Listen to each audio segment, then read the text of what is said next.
11 বছরের সাহাবী, মা নাই, বাপ নাই, ঘর নাই, 3 বেলা খাবারের জায়গা নাই, কোন হাদিয়া আসলে খায়, না হলে খায় না।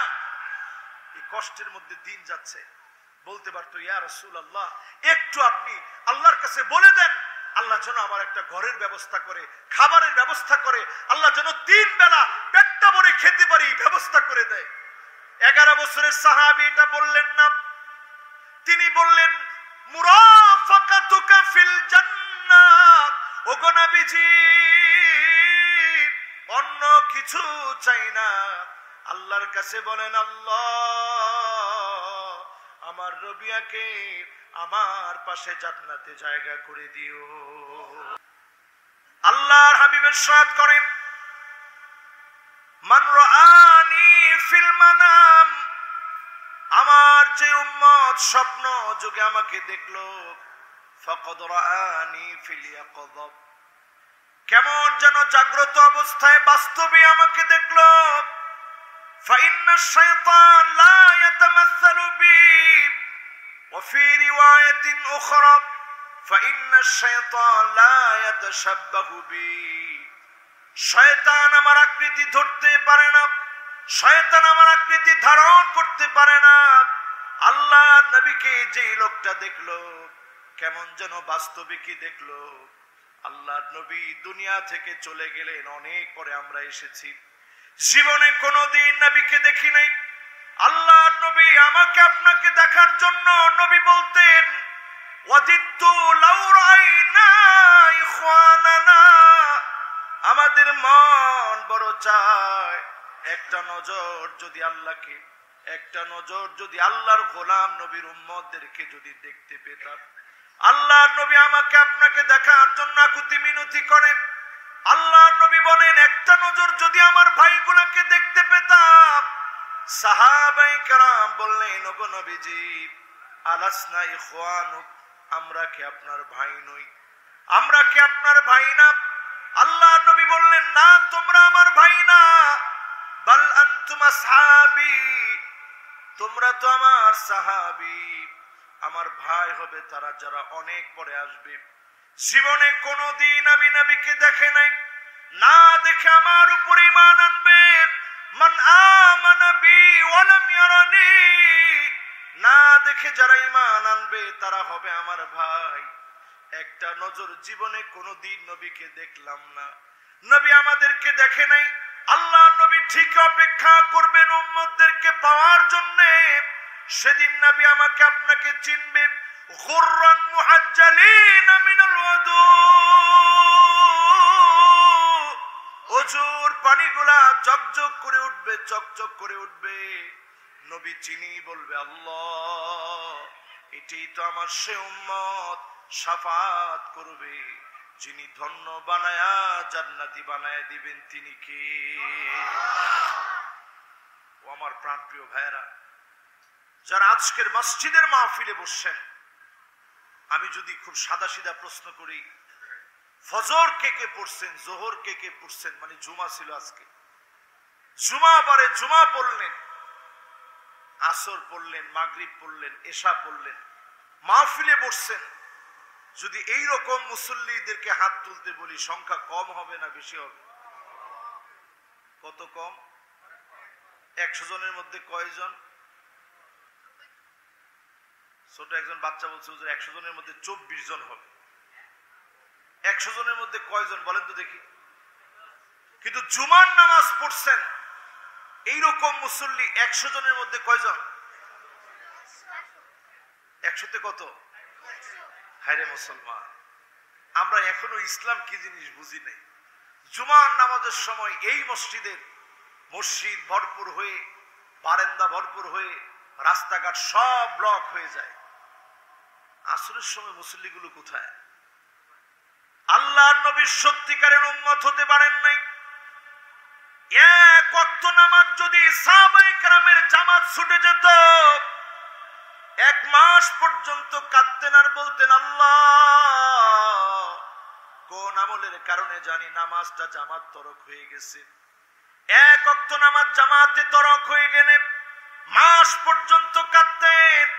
কোনোভাবে যদি এক ওয়াক্ত নামাজ কাজা হয়ে যেত, 6 মাস পর্যন্ত কাঁদতেন আর বলতেন, আল্লাহ কেমন করে নামাজটা কাজা হয়ে গেল, কেমন করে আমার নামাজটা ছুটে গেল। আর আমি আপনি মুসলমান, একদিন 2 দিন না, জীবনের বড় অংশ চলে গেল। একদিন 2 দিন না, জীবনের বড় সময় চলে গেল। নামাজ পড়েন না এমন মুসল্লির সংখ্যা কম না বেশি?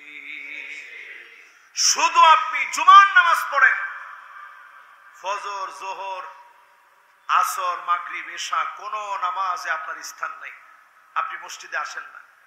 কিয়ামতের আগে আল্লাহর হাবিব বললেন, লা তাকুমুস সাআতু, ততক্ষণ কিয়ামত হবে না, হাত্তা তুত্তাখাযাল মাসাজিদু তুরুকা, মসজিদের সামনে দিয়ে মুসলমানরা হেঁটে যাবে, মসজিদের সামনে দিয়ে মুসল্লিরা হেঁটে হেঁটে চলে যাবে, নামাজের জন্য আসবে না। এমন মুসলমানের সংখ্যা এখন আমার দেশে কত পার্সেন্ট হবে? 100 জন যদি হিসাব করেন কতজন হবে? মসজিদের সামনে দিয়ে হেঁটে হেঁটে চলে যায়। এই যে ঢাকার শেষ মাথায় চলে আসছি আমরা না, এখান থেকে এক সময় যখন আপনারা ঢাকা যাইতেন আপনারা বলতেন ঢাকা যাই, এখন এইটাই ঢাকা। জায়গার দাম কত বাড়ছে চিন্তা করেন, এক এক কাঠা জায়গার দাম কত? 30, 35, 40 লাখ টাকা হয়ে গেছে। আল্লাহ আপনাদেরকে তো অনেক পোষায় দিস, আল্লাহর জন্য কি দিছেন একটু হিসাব করেন। 5 ওয়াক্ত নামাজ দিলেন না।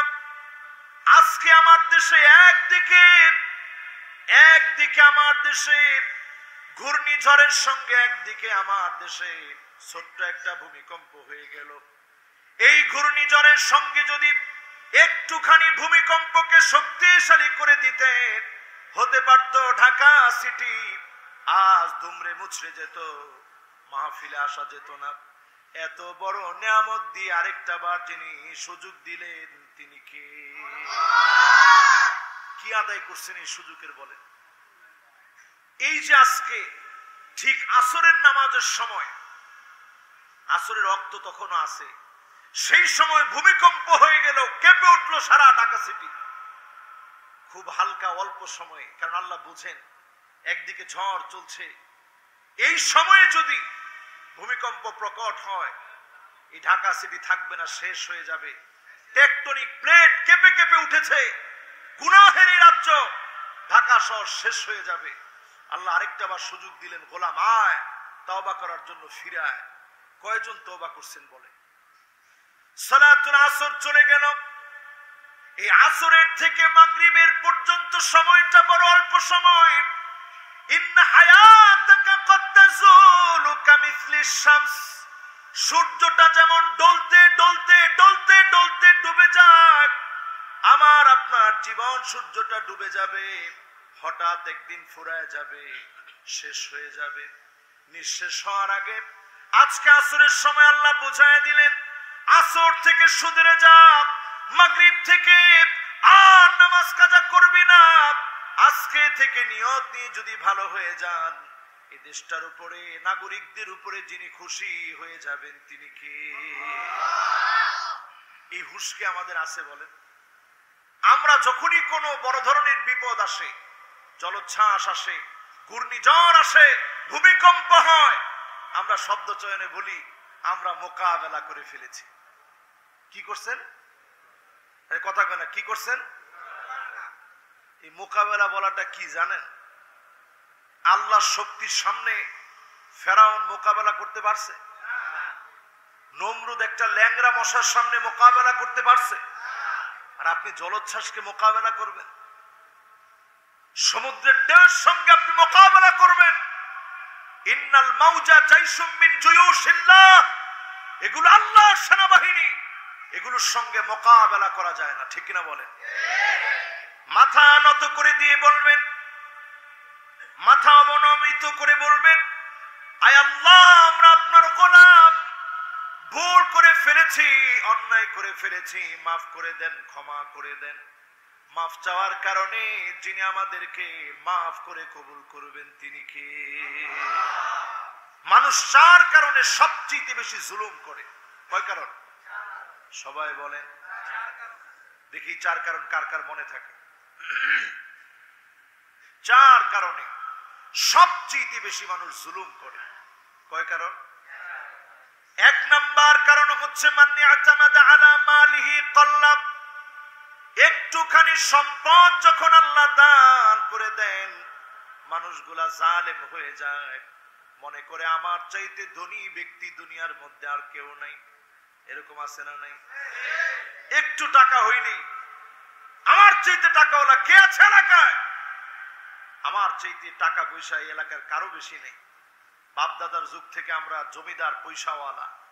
এরকম পয়সার দাপট যারা দেখাবে, আল্লাহ দৃষ্টান্ত দিয়ে দিলেন কারুনকে দিয়ে।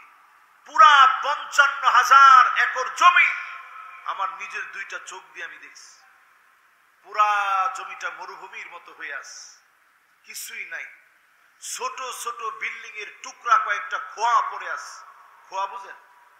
ইট ভাঙলে পরে কি হয়? খোয়া কি হয়? এরকম ভাঙা ভাঙা কিছু খোয়া জায়গায় জায়গায় পড়ে আছে। কিন্তু ওই বিশাল প্রান্তের ভিতরে একটা বিরাট বিল্ডিং দাঁড়ায় আছে, 2 তলা একটা বিল্ডিং, সেই জামানা। আমার বড় অবাক লাগলো দেখার পরে যে কি আশ্চর্য বিষয়, পুরা জায়গাটা মরুভূমির মতো হয়ে আছে। এই জায়গাটার ভিতরে এই বিল্ডিংটা আছে কেন? পরে যখন সেখানে গেলাম, হিস্ট্রি দেখলাম, অবাক হয়ে গেছি। ফেরাউনের এই সহচর কারুন প্রথম যুগে যখন টাকা পয়সা ছিল না, তখন আল্লাহরে ডাকতো। ঠিক যখন টাকা পয়সা হয়ে গেল, আল্লাহ পাককে ভুলে গেল, নাফরমানি শুরু করলো, নবীর বিরুদ্ধাচরণ শুরু করলো। সে মনে করলো আমার চাইতে টাকাওয়ালা জমিন আছে কে? আল্লাহ পাক পুরা সম্পত্তি সহ কারুনকে দল বলে যিনি নাস্তানাবুদ করে দিলেন, তিনি কে? এই একটা কারণে মানুষ জুলুম করে। দ্বিতীয় কারণ হচ্ছে অমান্নি আতামাদা আলান নাসি মাল্লাহ। আপনি যখন মনে করবেন চারপাশে অনেক সৈন্যবাহিনী, অনেক লোকজন, অনেক জনগণ, আমার যা ইচ্ছা তাই আমি করব, তখনই জালেম জুলুম করে। আর ঠিক এই জুলুমের সময়ে ফেরাউনকে আল্লাহ দৃষ্টান্ত বানায় দিলেন। চারদিকে ফেরাউনের বাহিনী, চারদিক থেকে ঘেরাও করে রেখেছে। সামনের দিকে সমুদ্র, লোহিত সাগর। নবী মূসা আলাইহিস সালাম তার বনি ইসরাইলের লোকদেরকে নিয়ে যখন গেলেন, সবাই বলল আজকে ধরা পড়ে গেলাম। নবী মূসা আলাইহিস সালাম বললেন, কাল্লা ইন্না মাইয়া রাব্বী সায়াহদিন। কঠিন কালেও নয়, অবশ্যই আমার আল্লাহ আজকে আমাকে পথ দেখাবেন। হাতের ভিতরে একটা লাঠি ছিল, যেই লাঠিকে আল্লাহ পাক মুজিজা বানায় দিলেন। লাঠির আঘাতে রাস্তা হয়ে গেল। সমুদ্রের ঢেউগুলা থামায়া রাস্তা তৈরি করে, ওই তৈরিকৃত ঢেউয়ের উপরে রাস্তা, ওই রাস্তা দিয়ে নবী মূসা আলাইহিস সালাম পার হয়ে চলে গেলেন। ফেরাউনকে দল বলে যিনি শেষ করে দিলেন, তিনি কে? জালেমের পতন যখন আসে, জনগণ তাকে আটকায় রাখতে পারে না। জালেমের পতন যখন আসে, সৈন্য সামন্ত তাকে আটকায় রাখতে পারে না। দ্বিতীয় কারণ হচ্ছে লোকজন বেশি থাকলে অনেক সময় মানুষ জালেম হয়। 3 নাম্বার কারণ হচ্ছে অমান্নি আতামাদা আলা আকলিহি দল্লাব। কয় নাম্বার? 1 নাম্বারটা কি? টাকার কারণে মানুষ জুলুম করে। মাশাআল্লাহ, কিছু কিছু কথা মনে রাখতে হবে। 1 নাম্বারটা কি? টাকার কারণে মানুষ। মাশাআল্লাহ, ছোট বাচ্চারা মুখস্থ হয়ে গেছে। এটা 22 চলে ছেলে না? ও মাশাআল্লাহ, জাকির ভাইয়ের ছেলে। মাশাআল্লাহ। 1 নাম্বার মানুষ জুলুম করে কেন? টাকার কারণে। 2 নাম্বার কেন? সৈন্যবাহিনী, লোকজন, শক্তি। বড় ভাই, আমরা আপনার সাথে আছি। এরকম যখন লোকজনের আশকারা মানুষ পেয়ে যায়, তখন মানুষ জালেম হয়ে যায়। এবার কয় নাম্বার কারণ? ওমান্নি আতামাদা আলা আকলিহি দল্লাব। আপনি যদি মনে করেন অনেক বড় জ্ঞানী, অনেক বড় পণ্ডিত, যা ইচ্ছা তাই আমি বলবো, যা ইচ্ছা তাই আমি করব, আপনার আকল বিনষ্ট হয়ে যাবে। মৌতের আগে আপনি পাগল হয়ে যাবেন। আস্থা করে নিক্ষিপ্ত হবেন। ইসলামের বিরুদ্ধে যতগুলা কলম ধরেছে হিস্ট্রি কেটে দেখেন, কোনটা মরেছে টয়লেটে পড়ে, কোনটা মদ খেতে খেতে মরেছে। নেককারজনক ভাবে জমিন থেকে যিনি নাস্তানাবুদ করে দিয়েছেন তিনি কে? মদ খেতে খেতে জীবনের হিস্ট্রি শেষ হয়ে গেছে। আকল কি ইসলামের বিরুদ্ধে লাগেন? আমরা দেখেছি প্রায় সময় কিছু কিছু লোক থাকে হুজুরদের উপরে খুব মাতবাড়ি করে। আল্লাহ এই জামানায় এনেও দেখিয়ে দিয়েছে। একজন দেখছিলাম মাঝখানে কথায় কথায় বলতো, আসেন হুজুর বাহাস হবে। আমি মনে করছি আল্লাহ এই পাগলটার পতন না জানি কেমনে হয়। দেখলাম সারাদিন সে বাহাস বাহাস বলল, রাত্রে বেলায় শুনি কল রেকর্ড ফাঁস। ঠিক কিনা বলেন? আমার ঠিক তো কয় না? আরো মহাব্বত নিয়ে বলেন ঠিক। তার মানে বোঝা যায় আকল দিয়ে মাতবাড়ি করতে যায়েন না। ইসলামের বিরুদ্ধে যদি আকল দিয়ে মাতবাড়ি করেন, আপনার আকল টিকবে না, ধ্বংস হয়ে যাবে। অচিরেই যিনি ধ্বংস করে দিবেন তিনি কে? আপনাদের কি মন খারাপ হয়েছে? এজন্য আকল যেটা দিছে এই আকল দিয়ে ইসলামের পক্ষে কাজ করে। এরপরে আমার ভাইরা 4 নম্বরে ওয়ামান ইয়াতামাদা আলা সুলতানিহি যাল্লা, সিংহাসন পাওয়ার পরে কেউ যদি মনে করে এই সিংহাসন কোনোদিন ছুটবে না, ক্ষমতা আমার হাত ছাড়া হবে না, এমন যদি কোন জালেম মনে করে, তাকে ক্ষমতা থেকে লাঞ্ছিত অপদস্থ করে যিনি নিঃশেষ করেন তিনি কে? নমরুদের কথাই দেখেন, একটা ল্যাংড়া মশা আল্লাহ পাঠিয়ে দিয়েছে, মোকাবেলা করবে আল্লাহ। একটা ল্যাংড়া মশা শুধু খালি ঢুকছে, মাথার ভিতরে গিয়ে যখন অ্যাটাক শুরু করে দিছে, নমরুদ চিন্তা করছে আর কারো দরকার নাই, সাথের লোকই পিটাক। পিটাইতে পিটাইতে পিটাইতে পিটাইতে নমরুদের পতন হয়েছে। আল্লাহ বুঝিয়ে দিয়েছেন ক্ষমতা কোনোদিন চিরস্থায়ী হয়। একজনের ক্ষমতা চিরস্থায়ী, তিনি কে? একজনের ক্ষমতা চিরস্থায়ী। যেই মালিকের ক্ষমতা চিরস্থায়ী, তার কুরসিটা এত বড়, আল্লাহর কুরসির সামনে 7 আকাশ আর 7 জমিন যদি রেখে দেওয়া হয়, মরু প্রান্তের ভিতরে একটা আংটি ছুঁড়ে মারলে আংটি যেমন হারায়া যাবে, আমার মালিকের কুরসির সামনে 7 আকাশ 7 জমিন যদি রেখে দেওয়া হয়, একটা আংটির মতো ছোট হয়ে হারায়া যাবে। এত বড় আমার আল্লাহ। সে আল্লাহ পাক আমাদেরকে শিখাচ্ছেন, গোলাম অন্য কারো উপরে কোনো নির্ভর নয়। ওমান ইয়াতামাদা আলাল্লাহি, আল্লাহর উপরে যদি তার গোলাম নির্ভর করে, ফালা কাল্লা ওয়ালা মাল্লা ওয়ালা দাল্লা ওয়ালা জাল্লা, ওই লোকটা কোনোদিন টাকার অভাবে পড়বে না, লোকজন লাগবে না, আকল ভালো থাকবে, ক্ষমতা থেকে ক্ষমতাচ্যুত হবে না, লাঞ্ছিত অপদস্থ অপমানিত হবে না। তার জন্য যিনি যথেষ্ট হয়ে যাবেন তিনি কি? সে আল্লাহর জন্য আজকে কি আমরা ইনশাআল্লাহ শেষ পর্যন্ত বসতে রাজি আছি? ইনশাআল্লাহর আওয়াজ ঠিক আছে তো? ইনশাআল্লাহ। বাইরে কি বৃষ্টি এখন আছে? বৃষ্টি কিন্তু 2 প্রকার, একটা হালকা বৃষ্টি, একটা মুষলধারে বৃষ্টি। বৃষ্টির সময়টা দোয়া কবুলের সময়। এজন্য বৃষ্টি আসলেই মনে করবেন না যে আল্লাহ তাআলা অকল্যাণ দিচ্ছেন, এটার ভিতরে কল্যাণ আছে আমাদের। যদি বেশি হয়ে যায় তখন রাসূল দোয়া পড়ছেন, শিখিয়ে দিয়েছেন, আল্লাহুম্মা হাওয়ালাইনা ওয়ালা আলাইনা, আল্লাহুম্মা আলাল আকামি ওয়াল আজামি ওয়াল যারাবি ওয়া বুতুনিল আউদিয়াতি ওয়া মানাবিতিশ শাজার। এই দোয়া পড়বেন, আল্লাহর কাছে দোয়া পড়বেন, আল্লাহুম্মা লা তাকতুলনা বিগাদাবিক ওয়া লা তুহলিকনা বিআযাবিক ওয়া আফিনা ক্বাবলা যালিক। দোয়া করবেন, আল্লাহুম্মা ইন্নী আসআলুকা মিন খাইরিহা ওয়া আউযু বিকা মিন শাররিহা। আল্লাহ এর কল্যাণ আপনার কাছে চাই, অকল্যাণ থেকে বাঁচতে চাই। এগুলো সব সময়, ঝড়ের সময়, বৃষ্টির সময় দোয়াগুলো পড়বেন। এই দেশের উপরে যিনি খায়ের বরকত নাজিল করবেন তিনি কি? আমার ভাইরা, যে আয়াতে কারিমা আমি তেলাওয়াত করেছিলাম, সেদিন আল্লাহর সামনে জবাবদিহিতার জন্য দাঁড়াতে হবে। আপনার কান আপনার বিরুদ্ধে দাঁড়ায় যাবে, আপনার চোখ আপনার বিরুদ্ধে দাঁড়ায় যাবে, চামড়াগুলো আপনার বিরুদ্ধে দাঁড়ায় যাবে, সাক্ষী দেওয়া শুরু হয়ে যাবে। সেদিন আপনার কাজকর্মগুলা মালিকের সামনে ফাঁস হয়ে যাবে। একটা একটা করে সেদিন সাক্ষী দিবে। সেদিন লোকটা চিৎকার করে বলবে, ও চামড়া, কেন আমার বিরুদ্ধে সাক্ষী দিলাম? চামড়া সেদিন জবাব দিবে, আনতাকানাল্লাহুল্লাযী আনতাকা কুল্লা শাই ওয়া হুয়া খালাকাকুম আওয়ালা মাররাতিন ওয়া ইলাইহি তুরজাউন। সেদিন আপনার চামড়া সাক্ষী দিয়ে বলবে, আজ আল্লাহ জবান খুলে দিয়েছে, এই জন্য মালিকের সামনে দাঁড়িয়ে গিয়েছি সাক্ষী দেওয়ার জন্যে। বান্দা সেদিন বিপদে পড়ে যাবে, মুসিবতে পড়ে যাবে, চামড়া সাক্ষী দিবে।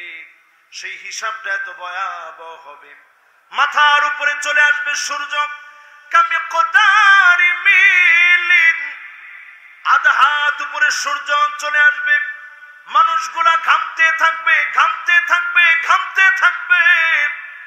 ঘামতে ঘামতে মানুষের ঘামের কারণে পানি টাকনু পর্যন্ত চলে আসবে, কারো কারো ঘাম হাঁটু পর্যন্ত চলে আসবে। ওয়ামিনহুম মান ইয়াকুনু আলা হাকওয়াইন, কারো কারো ঘাম সেদিন কোমর পর্যন্ত চলে আসবে, কারো কারো ঘাম সেদিন বুক পর্যন্ত চলে আসবে, কারো কারো ঘাম সেদিন মুখ পর্যন্ত চলে আসবে। ঘামের ভিতরে মানুষ হাবুডুবু খাবে। একদিন দুই দিন না, হাজার হাজার বছর, দুনিয়ার হাজার হাজার না, আখিরাতের হাজার হাজার বছর চলে যাবে। আখিরাতের সময়টা এমন হবে, কালফি সানাতিন মিম্মা তাউদ্দুন, একদিন দুই দিন তিন দিন, 365 দিন, এক বছর, এইভাবে গুনতে গিয়ে হাজার বছর যখন পার হবে, আখিরাতের মাত্র একদিন চলে যাবে। এমন হাজার হাজার বছর ধরে আল্লাহর গোলামদেরকে মালিক সেদিন ঘামের ভিতরে রাখবেন। সাহাবায়ে কেরাম শুনি চিৎকার করে কাঁদলেন, ওগো নবীজি, এত লম্বা সময় ধরে যদি থাকতে হয়, কেমন করে কাটাবো, কেমনে কাটাবো? আল্লাহর হাবিব বললেন, সাহাবীরা শোনো, ইন্নাহু লা ইউখাফফাফ আলা উম্মতি হাত্তা ইউখাফফিফা মিন সালাতিন মাকতুবাতিন ইউসাল্লিহা ফিদ দুনিয়া।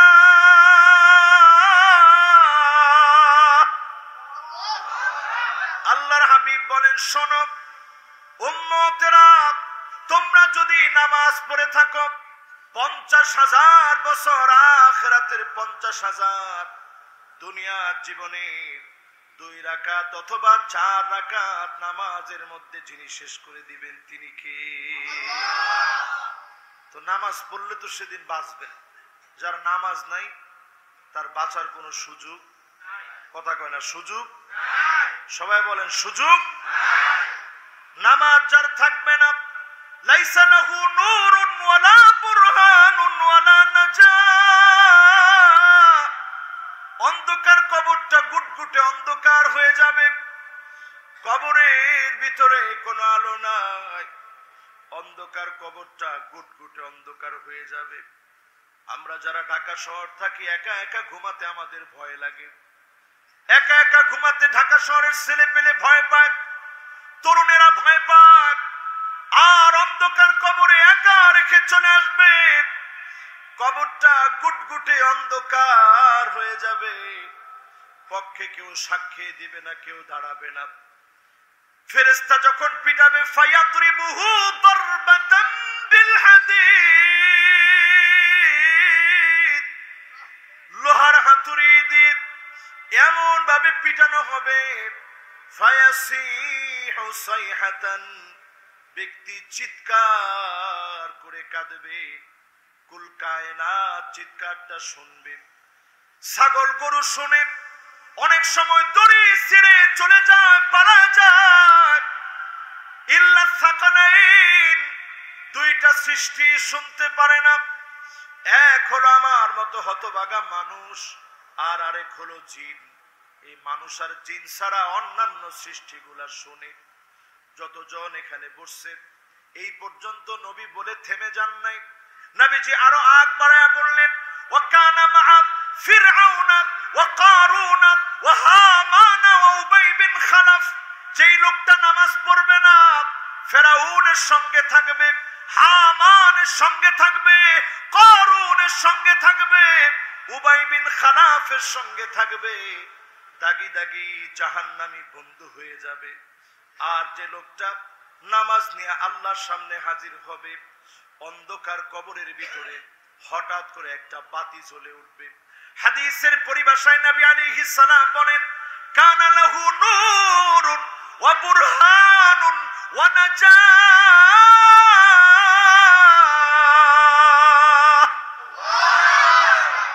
লোকটা দেখবে কবরের ভিতরে একটা বাতি জ্বলতেছে। অবাক বিশ্ব সেদিন বলবে, কে গো তুমি? আজকে কোত্থেকে এই বাতি? কে গো তুমি? আজকে কোত্থেকে এই বাতি? কেমন করে বাতি জ্বলে উঠলো? লোকটা অবাক হয়ে যাবে, কে গো তুমি? কোত্থেকে এই বাতি জ্বলে উঠলো? সেদিন নামাজ বলবে, বুরহানুন ওয়া নাজাহ, আমি তোমার পক্ষে সাক্ষী হয়ে দাঁড়া গেলাম। আত্মীয় স্বজন সব তোমাকে রেখে চলে গেছে, আমি নামাজ আজকে তোমাকে ভুলে যেতে পারি নাই। নামাজ সেদিন আপনার জন্য দাঁড়ায় যাবে, বুরহানুন মানে প্রমাণ হয়ে দাঁড়াবে।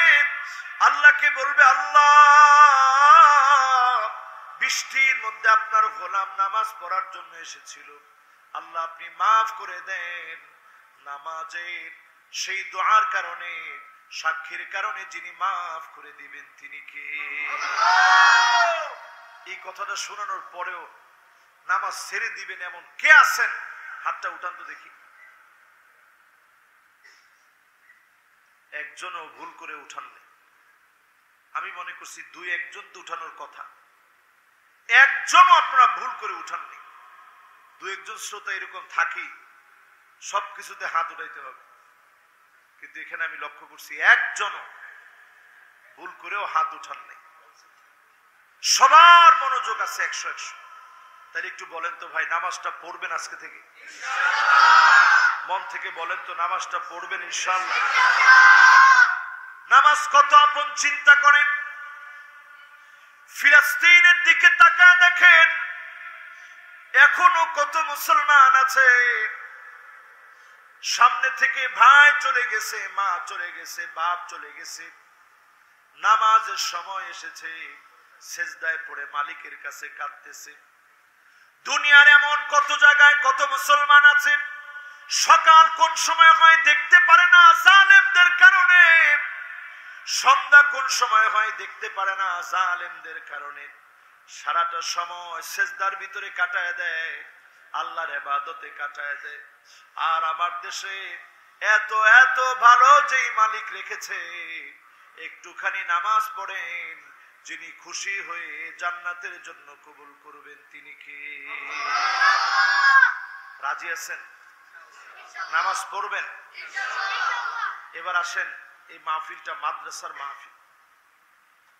মাদ্রাসার মাহফিল আমাদের জন্য বড় বরকতের। আল্লাহ সবাইরে মাদ্রাসায় কবুল করে না, আল্লাহ সবাইকে মাদ্রাসার জন্য কবুল করে না। সবাইরে কি কবুল করে? কিছু মানুষকে আল্লাহ কবুল করছে। যারা মাদ্রাসায় পড়েন, মাদ্রাসায় পড়তেছেন, কখনো নিজেদের মন ভাঙবেন না, বুঝবেন এই লাইনটা তো সেই লাইন ইমাম বুখারী আলাইহির রাহমা খানার কত কষ্ট করছেন, সুদূর উজবেকিস্তান থেকে সফর শুরু করছেন। আমি নিজে ওই অঞ্চলগুলো গেছি, কত দূরে, ডাবল ল্যান্ডমার্ক ভূমি, কোনো নদী টদী নাই, মাত্র 4টা নদী ছাড়া কোনো নদী নেই। সির দরিয়া আর আমু দরিয়া, এই দুইটা হচ্ছে মেইন নদী, ওরাও দরিয়া বলে। কিছুই নাই, কষ্ট করতে করতে, ঘোড়া ছোটাতে ছোটাতে ছোটাতে ছোটাতে সেই উজবেকিস্তান থেকে হিজাজে গেছেন, মিশর আসছেন। ক্ষুধার যন্ত্রণা সইতে সইতে পেশাব, রক্ত পেশাব হয়ে গেছে। একটা হাদিস আনতে কয়েক মাস সফর করে গেছেন, তারপরেও হাদিসটা নেন নাই। উনার কাছে মনে হয়েছে আল্লাহর নবীর কোন কথার যদি খেয়ানত হয় আমি ইমাম বুখারী আল্লাহর কাঠগড়ায় দায়ী হয়ে যাব। তিনি হাদিসটা নেন নাই, শুধু গভর্নর বলছে আমার ছেলেকে ঘরে এসে পড়াতে হবে। তিনি সামারকান্দে চলে আসছেন, বুখারা ছেড়ে দিয়ে সামারকান্দে চলে আসছেন। তিনি বলছেন হাদিস এত কম দামা না, আমি তোমার বাড়িতে গিয়ে পড়াবো। হাদিস এত কম দামি হয়ে যায় নাই। অন্য ছেলেরা যেভাবে হাদিস এসে যেভাবে পড়ে, তোমার ছেলেও গভর্নর হওয়ার পরেও সেও এসে পড়া লাগবে। এটা হচ্ছে হাদিসের মান আর ইজ্জত। জোরে কোন আল্লাহু আকবার।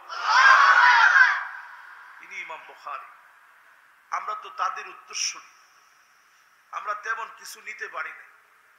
যখন মাদ্রাসার মাহফিলে আসি, বারবার আমার কাছে এটা মনে হয়, আলিমুন মুস্তামিলুন ইলমাহু, ও আলেমরা শুনে রাখেন, মাদ্রাসার তালিবুল ইলমরা শুনে রাখেন, ওই আলেম আল্লাহর দরবারে সম্মানিত হবে যে আলেম তার ইলমটা কাজে লাগিয়েছে। আপনি মাদ্রাসায় পড়লেন, আলেম হলেন, ইলম কাজে লাগান নাই, ইলম অনুযায়ী আমল করেন নাই, আপনি ব্যর্থ, আপনি ব্যর্থ। ওই আলেম আল্লাহর কাছে দামি হয়ে যাবে যে আলেম ইলম কাজে লাগিয়েছে। ওই আলেমকে দুনিয়ায় যেভাবে আল্লাহ সম্মানিত করেছেন, আখিরাতে আল্লাহ বলবে আয় আয় গোলাম, আখিরাতে তোর সম্মান অনেক বেশি। আর যে আলেম ইলম অনুযায়ী চলে নাই, আল্লাহ বলবে লটকায় ফেল, মাথা নিচের দিকে দিয়ে দে, পা উপরের দিকে দিয়ে দে। অনেক আলেম আল্লাহর আদালতে ধরা পড়ে যাবে। প্রতিদিন মাহফিলে কথা বলি, প্রতিদিন ভয় লাগে, আল্লাহ যদি একদিনের জন্য জবাব চায়, গোলাম একদিনের জবাব দে, কথাগুলার উপরে তোর আমল ছিল কিনা, কথাগুলা অনুযায়ী তোর আমল ছিল কিনা, কেমন করে আল্লাহর আদালতে জবাব দিব। এজন্য যারা ওয়াইজ তাদের জন্য বেশি দোয়া করবেন, আলেমদের জন্য দোয়া করবেন, আল্লাহ যেন আমাদেরকে আমলি আলেম যেন বানায় দেন। পড়েন আমিন। সময়টা বড় কঠিন, কত ভয়াবহ সময়। নবী আলাইহিস সালাম একদিন আলোচনা করছেন, আপনারা কি আছেন আমার সাথে? আল্লাহর নবী একদিন ফিতনার কথা আলোচনা করছেন। আলোচনা করতে করতে নবী আলাইহিস সালাম বলেন, কুন্না কুউদান ইনদান নবী সাল্লাল্লাহু আলাইহি সাল্লাম। আব্দুল্লাহ বিন ওমর বলেন, নবীজির সামনে বসে থেকে ফিতনার কথাগুলো শুনছিলাম, শেষ জামানার কথাগুলো শুনছিলাম, বিশৃঙ্খলার কথাগুলো শুনছিলাম। হঠাৎ করে নবীজি বলতে বলতে বললেন, তোমরা দেখবে অচিরেই একটা ফিতনা পৃথিবীর ভিতরে আসবে, ইহতিলাস নামক ফিতনা। সারা পৃথিবীকে দিয়ে ফেলবে, সারা পৃথিবীর উপরে ফিতনা চলে আসবে। বলেন তো ফিতনাটার নাম কি? ফিতনাতুল আহলাস। বলেন কি নাম? সবাই বলেন, আরেকটা বার বলেন। সাহাবাই কেরাম এই কথা জীবনে কোনোদিন ওই আলোচনার আগে আর শুনে নেই। সাহাবাই কেরাম আরজ করলেন, ওমা ফিতনাতুল আহলাস, ওগো নবীজি ফিতনাতুল আহলাসটা আবার কি? জীবনে কোনোদিন শুনলাম না, এটা কেমন ফিতনার কথা বললেন? আবু দাউদে বর্ণিত হাদিস, নবী আলাইহিস সালাম বলেন, এমন ফিতনা আসবে, হারাবন জায়গায় জায়গায় মানুষ মানুষের ভয়ে পালায় বেড়াবে, মানুষের ভয়ে দৌড়ে পালাবে, লুকায় থাকবে, ঘরের ভিতরে ঘুমাতে পারবে না, অন্যায় অবিচার আর জুলুম চারদিকে বেড়ে যাবে। এমন ফিতনা কি এখন আসছে না? অনেক দিন বাকি। আপনারা একটু বুঝা বলেন, আসছে? নবীজি 1445 বছর আগে বলে গেছে এমন অবস্থা আসবে, বাঘের জন্য না, সিংহের জন্য না, নেকড়ের জন্য না, হায়নার জন্য না, মানুষরূপী কিছু হায়নার ভয়ে মানুষ ঘরের ভিতরে থাকতে পারবে না। ঠিক কিনা বলে? আসছে না ভাই? এরপরে নবী আলাইহিস সালাম বলেন, হারবুন, এমন যুদ্ধ শুরু হবে, এমন লড়াই শুরু হবে, মারবে কাটবে, মানুষকে শেষ করে দিবে। আজ তাকায় দেখেন 2011 সন থেকে সিরিয়া মার খাচ্ছে, দেওয়ালে পিঠ ঠেকে গেছে, ফুটন্ত গোলাপের মতো শিশু বাচ্চা, কি সুন্দর মায়াবী চেহারা। শিশু বাচ্চা ঘাস খাচ্ছে আর বলতেছে, আল্লাহ এই দৃশ্যগুলা কি তুমি দেখো না? এই যে বাচ্চাদের আর্তনাদ আর কান্না, আজকে ফিলিস্তিনের দিকে তাকায় দেখেন, আমাদের বাচ্চাদের পিছনে পিছনে ভাত নিয়ে ঘুরি, খাবার নিয়ে ঘোরার পরেও খায় না। 22 দিন পরে ফিলিস্তিনের একটা পরিবারের সামনে খাবার আসছে, 8 জন 9 জন মিলে খাবার খেতে বসছে একটা প্লেটের ভিতরে। এই দৃশ্যগুলা দেখার পরেও কি মনের ভিতরে একটু নাড়া জাগে না? এই দৃশ্যগুলা দেখার পরেও কি মনটার ভিতরে পরিবর্তন আসে না? আল্লাহর যে গোলামরা, সন্তান দুনিয়া থেকে চলে গেছে, মিষ্টি বিতরণ করে বলে, আল্লাহ এখনো তো একটা ছেলে বাকি আছে, এই ছেলেটা আল্লাহ আপনার রাহে কবুল করে নেন, শহীদ করে নেন। সব ছেলে দুনিয়া থেকে শহীদ হয়ে গেছে, মোটেও বেজার হই নাই গো মালিক, একটা ছেলে এখনো বাকি আছে, তারও আল্লাহ শহীদ বানায় নেন। বিনিময়ে আল্লাহ এই ভূখণ্ডকে ইহুদি হায়নাদের হাত থেকে হেফাজত করেন, পড়েন আমিন। ও মুসলমান, একটু নিজের বিবেককে নাড়া দিয়ে জিজ্ঞাসা করেন, কিরকম লড়াই আর যুদ্ধ চলছে। নবী আলাইহিস সালাম বলছে, ডাকাত বেড়ে যাবে পৃথিবীর ভিতরে, ডাকাতি করবে, মানুষকে মারবে, দর্শন করবে। আজ তাকায় দেখেন ইহুদিদের দিকে, 1-2 বছর না, তারা মুসলমানদের উপরে জুলুম করছে। ৭৬টা বছর ধরে আমার ফিলিস্তিনে বর্বর হামলা চালায় যাচ্ছে। তাদের তালমুদের ভবিষ্যৎবাণী অনুযায়ী তারা বলছে, 80 বছরের পরে ইহুদি কোন রাষ্ট্র আর টিকে নেই। তাদের পররাষ্ট্র মন্ত্রণালয় খুব ভীত সন্ত্রস্ত, চিন্তিত হয়ে পড়েছে। 80 বছর হতে আর 4 বছর বাকি, আমাদের দেশ মনে হয় টিকাতে পারবো না।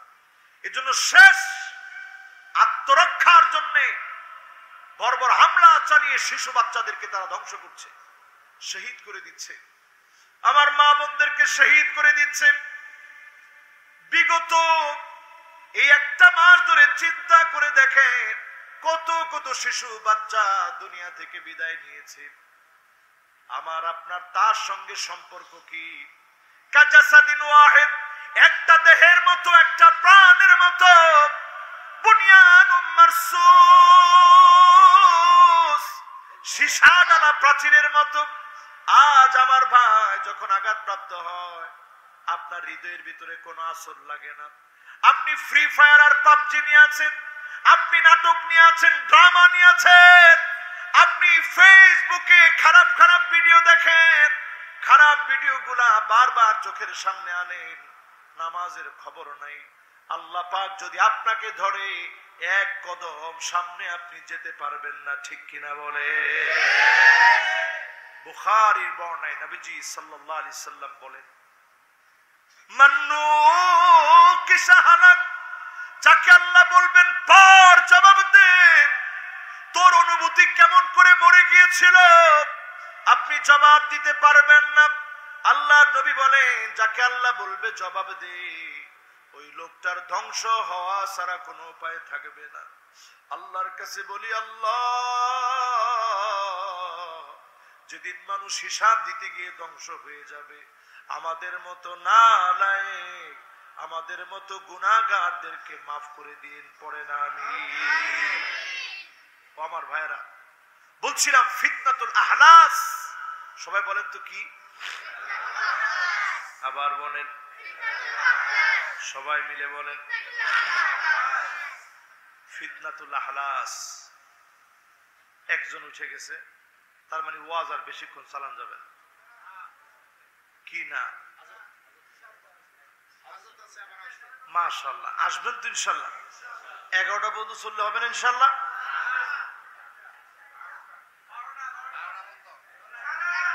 আজকে প্রথম রাত না, প্রথম রাত বেশি বড় হইলে তো মুশকিল। আল্লাহ আল্লাহ আল্লাহ, আল্লাহু আকবার, মাশাআল্লাহ। বলছে হুজুর বৃষ্টির কারণে একটু আমরা মনের দিক থেকে দুর্বল হয়ে গেছি, সুন্দর একটা স্প্যান্ডেল করছিলাম, প্রিন্সিপাল হুজুর আসার পরেই বলতেছে হুজুর স্প্যান্ডেলটা উড়ায় নিয়ে গেছে, আমরা মনে করতেছি আমাদের গুনাহগুলো আল্লাহ তাআলা আজকে মুছে দিবেন, পরে না আমিন। এটাই আমাদের জন্য খায়ের ছিল যে আমরা মসজিদে বসবো, আল্লাহর পবিত্র জায়গায়। এই পবিত্র জায়গায় বসলে আল্লাহ আমাদের বেশি আপন করে নিবে, এই জন্য আল্লাহ বেশি আপন বানায় নিছে। আলহামদুলিল্লাহ পড়েন, মাশাআল্লাহ। দেখছেন ও যে জুড়ে আলহামদুলিল্লাহ বলছে, এরকম জুড়ে বলেন তো আলহামদুলিল্লাহ। মাশাআল্লাহ, সুন্দর কণ্ঠের দারাজতা আছে, মাশাআল্লাহ। বলেন তো দেখি ফিতনাটার নাম কি? মাশাআল্লাহ। এরপরে নবী আলাইহিস সালাম বলেন ফিতনা দেখবে তোমরা, এই সিরিয়াল কিন্তু আমি দেই না, রাসূল নিজের জবান দিয়ে গেছে, পাক জবান দিয়ে, যে সিরিয়ালের কোনো ঘাটতি নেই, পুরা সিরিয়াল বাই সিরিয়াল মিলায় দেখেন। এরপরে নবী আলাইহিস সালাম বলেন ফিতনাতুস সাররা, প্রাচুর্যতার একটা ফিতনা দেখবে, সম্পদের আধিক্যের ফিতনা দেখবে। করলেন আমার আহলে বাইতের মধ্য থেকে পায়ের নিচ থেকে ফিতনা বের হবে, লোকটা দাবি করবে সে আমার আহলে বাইতের একজন। আল্লাহর নবী বললেন আসলে সে আমার কিছু না, আউলিয়াউল মুত্তাকুন, মুত্তাকিরা একমাত্র আমার বন্ধু হবে। আজকে তাকায় দেখেন জর্ডানের দিকে, সাবেক জর্ডানের যিনি প্রেসিডেন্ট ছিলেন শরীফ আহমদ, সেই সময়ে ব্রিটিশদের সাথে তাল মিলায়া উসমানী খেলাফতকে ধ্বংস করার জন্য নীল নকশা বাস্তবায়ন করেছিল। চুক্তি ছিল, ব্রিটিশরা তাকে বলছিল তোমাকে ফলশ্রুতিতে আরবের দায়িত্ব আমরা দিয়ে দিব, ইরাক তোমার হাতে দিব, সিরিয়া তোমার হাতে দিব। সে চিন্তা করছে ব্রিটিশদেরকে যেমনি হোক সহযোগিতা করি, পূর্ণ সহযোগিতা করেছে। ব্রিটিশরা ফলশ্রুতিতে কিচ্ছু দেয় নাই, মুসলমানদের সাথে গাদ্দারি করছে। তার সন্তান আব্দুল্লাহ, সেও একই রাস্তায় হাঁটলো, ফিলিস্তিনে তাকে হত্যা করা হয়েছে। সুতরাং নবী আলাইহিস সালাম বলছে আধিক্যের পরীক্ষা তোমাদের উপরে নেমে আসবে। আজকে তাকায় দেখেন জর্ডানে কত সম্পদ, খনিজ সম্পদের অভাব নাই, দুবাইয়ে কত সম্পদ আল্লাহ দিয়ে রেখেছে, সৌদিতে কত সম্পদ আল্লাহ দিয়ে রেখেছে, খাবারের অভাব নাই এই দেশগুলোর ভিতরে, কোনো তেমন কিছু ফলে না, কিন্তু সব ফলমূল আল্লাহ তাআলা সেখানে খাওয়ান। আল্লাহ ঠিকই তাদেরকে ধরবেন, যখন ধরবেন এমন ভাবে ধরবেন পালাবার জায়গা পাওয়া যাবে না, ঠিক কিনা বলে? এটাকে আরবিতে বলে ফিতনাতুস সাররা। এরপরের ফিতনাটা এত মারাত্মক হবে, নবী আলাইহিস সালাম বলেন ফিতনাতুদ দুহাইমা, গাঢ় কালো অন্ধকার এক ফিতনা আসবে। আল্লাহর নবী বলছেন লাতামাতহু লাতমাতান, এমন কোন ঘর থাকবে না, বক্তার ঘরের ভিতরে যাবে, ইমামের ঘরের ভিতরে যাবে, খতিবের ঘরের ভিতরে যাবে, হুজুরের ঘরের ভিতরে যাবে, প্রত্যেকটা বাড়িতে যাবে, রাজনীতিবিদের ঘরের ভিতরে যাবে, দোকানদারের ঘরের ভিতরে যাবে, বাড়িতে বাড়িতে ফিতনা ঢুকে যাবে, ঠিক কিনা বলে? আমি যদি এখন প্রশ্ন করি মোবাইল এখন ঘরে ঘরে আছে না নাই? পকেটে পকেটে আছে না নাই? রুমে রুমে আছে না নাই? ছোট বড় সবার কাছে আছে না নাই? 2 বছরের বাচ্চা এখন মোবাইল চালায়। আসলে এমন একটা সময় আসছে মিউজিক শুনতে চান না, কিন্তু ছোট বাচ্চা মোবাইল ছাড়া খেতে চায় না, মিউজিক বাজায় রাখছে, নিতে গেলেই এমন একরোখা হয়ে যায় আপনি কিছুতে কিছু বোঝাতে পারেন না। নিরুপায় হয়ে মা মোবাইলটা হাতে দিয়ে দেয়, দেখ মা তারপরও খা, দেখ বাবা তারপরও খা। ছোট ছোট বাচ্চা, প্রত্যেকের বাচ্চারা এখন মোবাইল দেখে। এই যে মিউজিক শুনছে, ঘরে ঘরে ফিতনা ঢুকছে। নবী আলাইহিস সালাম বলছে এই ফিতনা এত লম্বা হবে, মানুষ মনে করবে ফিতনা শেষ হয়ে গেছে, নতুন নতুন রূপে ফিতনা আসতে থাকবে। একটু তাকায় দেখেন, এক সময় ইউটিউবে বাচ্চারা বড় বড় ভিডিও দেখতো, 10 মিনিট 15 মিনিট 20 মিনিটের ভিডিও দেখতো। তখনকার না হয় এত মিউজিক ছাড়া আপনি ভিডিও দেখাতে পারতেন। এখন ছোট ছোট শর্টস আসছে, শর্ট একেবারে ছোট ছোট ক্লিপ, 10 সেকেন্ড 15 সেকেন্ডের ভিডিও, পুরাটা মিউজিক দেওয়া। আগের চাইতে ভয়াবহ নাকি আগের চাইতে ভালো? আরে কথা কয় না, ভয়াবহ না ভালো? আর এই শর্ট গুলো অধিকাংশই নাচ গান আর অশ্লীল ভিডিও দিয়ে ভরপুর। যত আপনি মনে করবেন ফিতনা চলে গেছে, আল্লাহর হাবিব বলতেছে ফিতনা যায় নাই, গাঢ় কালো হয়ে এমন ভাবে ফিতনা আসবে, ঘরে ঘরে রন্ধ্রে রন্ধ্রে ফিতনা ঢুকে যাবে। আজকে তাকায় দেখেন অনেক ঘর এমন আছে, মসজিদ কমিটির সম্মানিত দায়িত্বশীল, মাদ্রাসার সম্মানিত দায়িত্বশীল, মাদ্রাসার উস্তাদ হওয়ার পরেও অনেকের ঘরে এখন পর্দা নাই, ঠিক কিনা বলেন? আল্লাহ, কি জবাব দিবেন আল্লাহর আদালত? কেমন করে আল্লাহর সামনে দাঁড়াবেন? কাসিয়াতুন আরিয়াত মাইলাতুন মুমিলাত।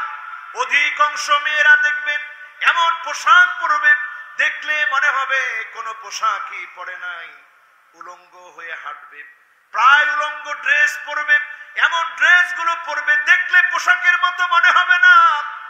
এমন কি আল মুতারাজ্জিলাত আল মুতাশাব্বিহাতু বিররিজাল, মেয়ে হয়ে ছেলেদের মতো পোশাক পরবে, এমন মহিলা এখন আমাদের সমাজে আছে না? না আছে? ছেলেদের ভিতরে দেখবেন কানের ভিতরে দুল আছে, হাতের ভিতরে বালা আছে, ব্রুর মধ্যে 3-4টা কাটা দেওয়া, মনে হয়েছে যে অ্যাক্সিডেন্ট হয়েছে সবে মাত্র। এটা একটা ফ্যাশন, মানুষ কই নামছে চিন্তা করে। এমন সময় আসবে শিবরান বিশিবরিন, বিগত বিগত ইহুদিদেরকে অনুসরণ করবে, পুরাপুরি সময়টা চলে আসছে না ভাই? এই ফিতনা বাড়তে বাড়তে এমন হবে, আল্লাহর নবী বলেন সকাল বেলায় মানুষটা মুমিন থাকবে, সন্ধ্যা বেলায় কাফের হয়ে যাবে। এখন হিসাব মিলায়া দেখেন, সকাল বেলায় নামাজ পড়েছে মসজিদে এসে, প্রথম কাতারে দাঁড়ায়া ইমামের সঙ্গে নামাজ পড়েছে, মাগরিবের আগে লোকটা মাজারের কাছে গিয়া মাথাটা নত করে দিয়েছে, আছে না? না, ইমান আর থাকলো? শেষ। মূর্তির সামনে গিয়ে বলে ফেলছে এই মূর্তি মানুষের ভাগ্য পরিবর্তন করে দিবে, এই মূর্তি, এরকম একটা পূজা আসলে পরে মানুষের ভাগ্য পরিবর্তন হয়। এই জাতীয় কথাবার্তা যখন বলা হয় ইমান থাকে না, ঠিক কিনা বলে? কথা বলতে বড় সাবধান। আফাতুল লিসান, এই জিহবার যে গুনাহগুলো আছে, সাহাবায়ে কেরাম জিহবা টেনে ধরে আটকা রেখে বলতেন চুপ থাকবি, গুনাহ থেকে বাঁচবি। এই জিহবাকে যদি কন্ট্রোল করতে না পারেন ঈমান হারা হয়ে কবরে যাওয়া লাগবে, ঠিক কিনা বলেন? হয় ভালো বলবেন অথবা চুপ থাকবেন, তৃতীয় কোনো অপশন জিহবার নাই। গীবত করা, পরনিন্দা করা, চুগলখুরি করা, মানুষকে গালিগালাজ করা, জবান দিয়ে কষ্ট দেওয়া, এই সকল কাজ আফাতুল লিসানের অন্তর্ভুক্ত। জবান দিয়ে সমস্ত গুনাহ আমরা করে থাকি, আল্লাহ যেন আমাদেরকে হেফাজত করে, পড়ে না আমিন। এরপরে এই ফিতনা কত অন্ধকার হবে চিন্তা করেন। লাতাদাতু লাতমাতান, গড়ে গড়ে ফিতনাঘাত করবে, সারা দুনিয়ার ভিতরে 2টা দল বানায় ফেলবে। কয়টা দল? আরো জোরে। 2টা দল বানিয়ে ফেলবে সারা দুনিয়ার ভিতরে। আমি শুধু বাংলাদেশ নিয়ে বলতেছি না, সারা দুনিয়াতে দল কয়টা? ফুসতাতু ঈমানিন, একটা দল হবে ইমানদারদের দল। কাদের দল? ইমানদারদের একটা দল হবে। আরেকটা দল হবে নবীজি বলছেন ফুসতাতু নিফাকিন, মুনাফিকদের দল হবে, যেটা ইমানদারদের দল মারবে, কাটবে, হত্যা করবে, জুলুম নিপীড়ন চালাবে। একজন ইমানদারের ঈমান হরণ করতে পারবে না, ঈমানের উপরে অটল থাকবে, জীবন চলে যাবে, কালেমা ছেড়ে চলে যাবে না। এটা হচ্ছে ইমানদারদের দল।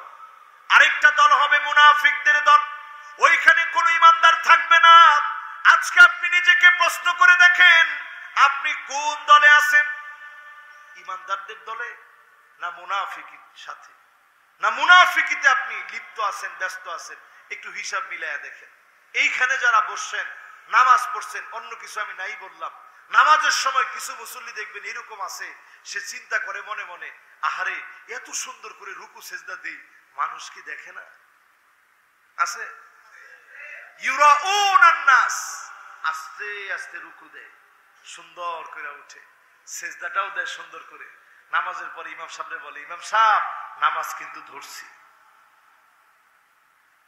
সব ঠিক করলেন, মানুষকে দেখানোর জন্য করলেন, লাভ আছে? জোরে কম।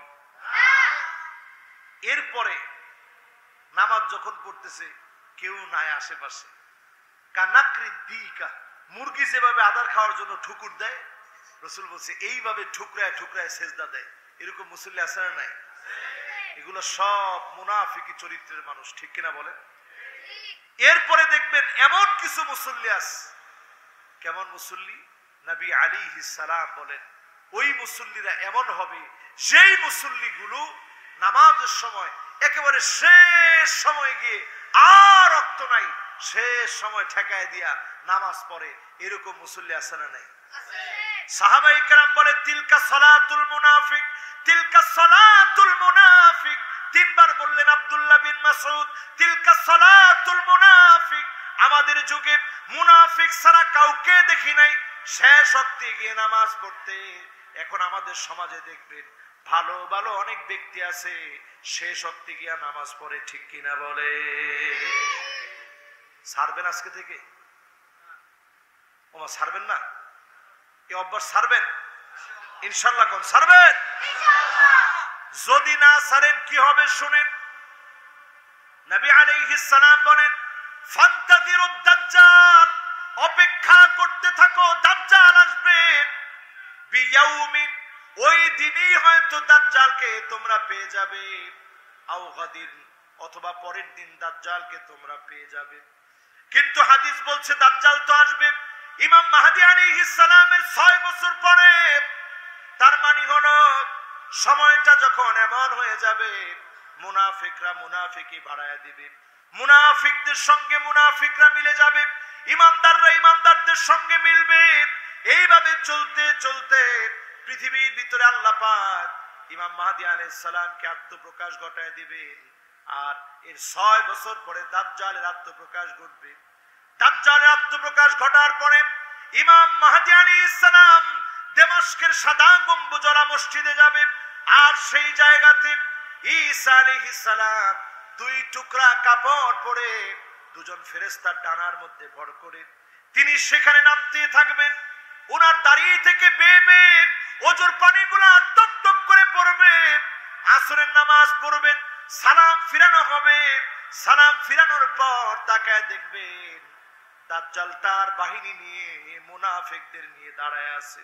কাদেরকে নিয়ে? পৃথিবীতে দল হবে কয়টা? 2টা দল হবে। একটা হবে ইমানদারদের দল, আরেকটা হবে মুনাফিকদের দল। দাজ্জাল তার সঙ্গী সাথী নিয়ে দাঁড়ায় থাকবে। ঈসা আলাইহিস সালাম এক একজনের দিকে যখন শুধু তাকাবে, লবণ যেমন পানির ভিতরে দিলে গলে যায়, একটা একটা করে সব গলে নিচে লবণের মতো পড়ে যাবে, মাটির সঙ্গে মিশে যাবে। জোরে করে আল্লাহু আকবার। বাকি থাকবে শুধু দাজ্জাল। আজকের ইসরায়েলিদের সবচেয়ে আকর্ষণের জায়গা বাবুল লুদ, অস্ত্র শস্ত্র দিয়ে গোদাম বানায় রাখছে। এই জায়গায় যাওয়ার পর দাজ্জালকে হত্যা করা হবে। প্রিয় ভাইয়েরা যারা সামনে আছেন, এ কথা দিয়ে এই বোঝাতে চাচ্ছি সময়টা ফিতনাময়। এই সময় ঈমান রাখা কেমন কঠিন হবে। হাতের ভিতরে জ্বলন্ত একটা অগ্নিকুণ্ড রাখা, আগুনের কয়লা রাখা যেমন কঠিন হবে, এই সময়ে ঈমান নিয়ে টিকে থাকা এমন কঠিন হবে। আপনি যদি টিকে থাকতে পারেন, নবীজির শাফাতে যিনি ধন্য বানায় দিবেন তিনি কে? আবু হুরায়রা রাদিয়াল্লাহু তাআলা আনহু বিশ্ব নবীর কাছে এসে বললেন, ওগো নবীজি, আসআদুন নাস বিশাফাতি ইয়াউমাল কিয়ামাহ, কিয়ামতের দিনে আপনার শাফাত পেয়ে কে সবচেয়ে বেশি ধন্য হবে? কে সবচেয়ে বেশি সৌভাগ্যবান হবে? সবচেয়ে বেশি সৌভাগ্যবান কে হবে? আবু হুরায়রা রাদিয়াল্লাহু তাআলা আনহু বললেন, নবীজি বলতেছে, আবু হুরায়রা, আমি জানতাম এই প্রশ্ন সর্বপ্রথম তোমার কাছ থেকে করা হবে, তুমি এই প্রশ্ন জানতে চাইবে। জোরে করে আল্লাহু আকবার। আবু হুরায়রা রাদিয়াল্লাহু তাআলা আনহু বললেন, শোনো আবু হুরায়রা। আবু হুরায়রা রাদিয়াল্লাহু তাআলা আনহুকে নবী করিম সাল্লাল্লাহু আলাইহি সাল্লাম বললেন, আবু হুরায়রা শোনো, তুমি যে প্রশ্ন করলা সর্বপ্রথম আমার শাফাত পেয়ে ধন্য হবে মান ক্বালা লা ইলাহা ইল্লাল্লাহ খালিসান মিন কলবিহি আও নাফসিহি, মন থেকে যারা কালেমা পড়বে ওই লোকটাকে সর্বপ্রথম, ওই দলটাকে, ওই মানুষগুলোকে আমি শাফাত করব। যিনি ধন্য বানায় জান্নাতি বানায় দিবেন তিনি কে? আল্লাহ।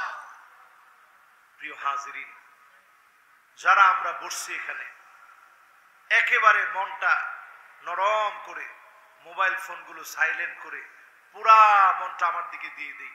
যে যেখানে নড়াচড়া করতেছেন সব বাদ দিয়ে যার যার জায়গায় বসে পড়ি। আসি তো ইনশাল্লাহ? সবাই একটু মনটা, দিলটা দিয়ে দিই আল্লাহর দিকে। আল্লাহর নবীর সঙ্গে জান্নাত পাবো এই আশা আছে সবার? মাদ্রাসায় পড়ি এই আশাটা আমাদের আছে তো ইনশাল্লাহ? মাদ্রাসার পাশে বাড়ি এই আশা আছে তো ইনশাল্লাহ? এক নাম্বার কাজ করবেন, আল্লাহর নবীকে দিল থেকে মহব্বত করবেন।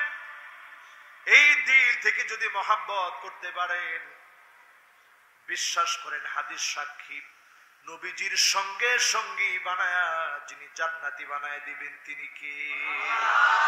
আহারে, নবীজির জীবনে কোনোদিন দেখি নাই, দুই নয়নে নবী কেমন দেখলাম না, কিন্তু উম্মত এত দামি হয়ে যাবে, কসম আল্লাহ, যদি নবীকে দিল থেকে মহব্বত করতে পারেন উম্মত এত দামি হয়ে যাবে, উম্মতকে আল্লাহ রাব্বুল আলামিন নবীর সঙ্গে একসাথে জান্নাতি বানায় দিবেন। জোরে করে সুবহানাল্লাহ।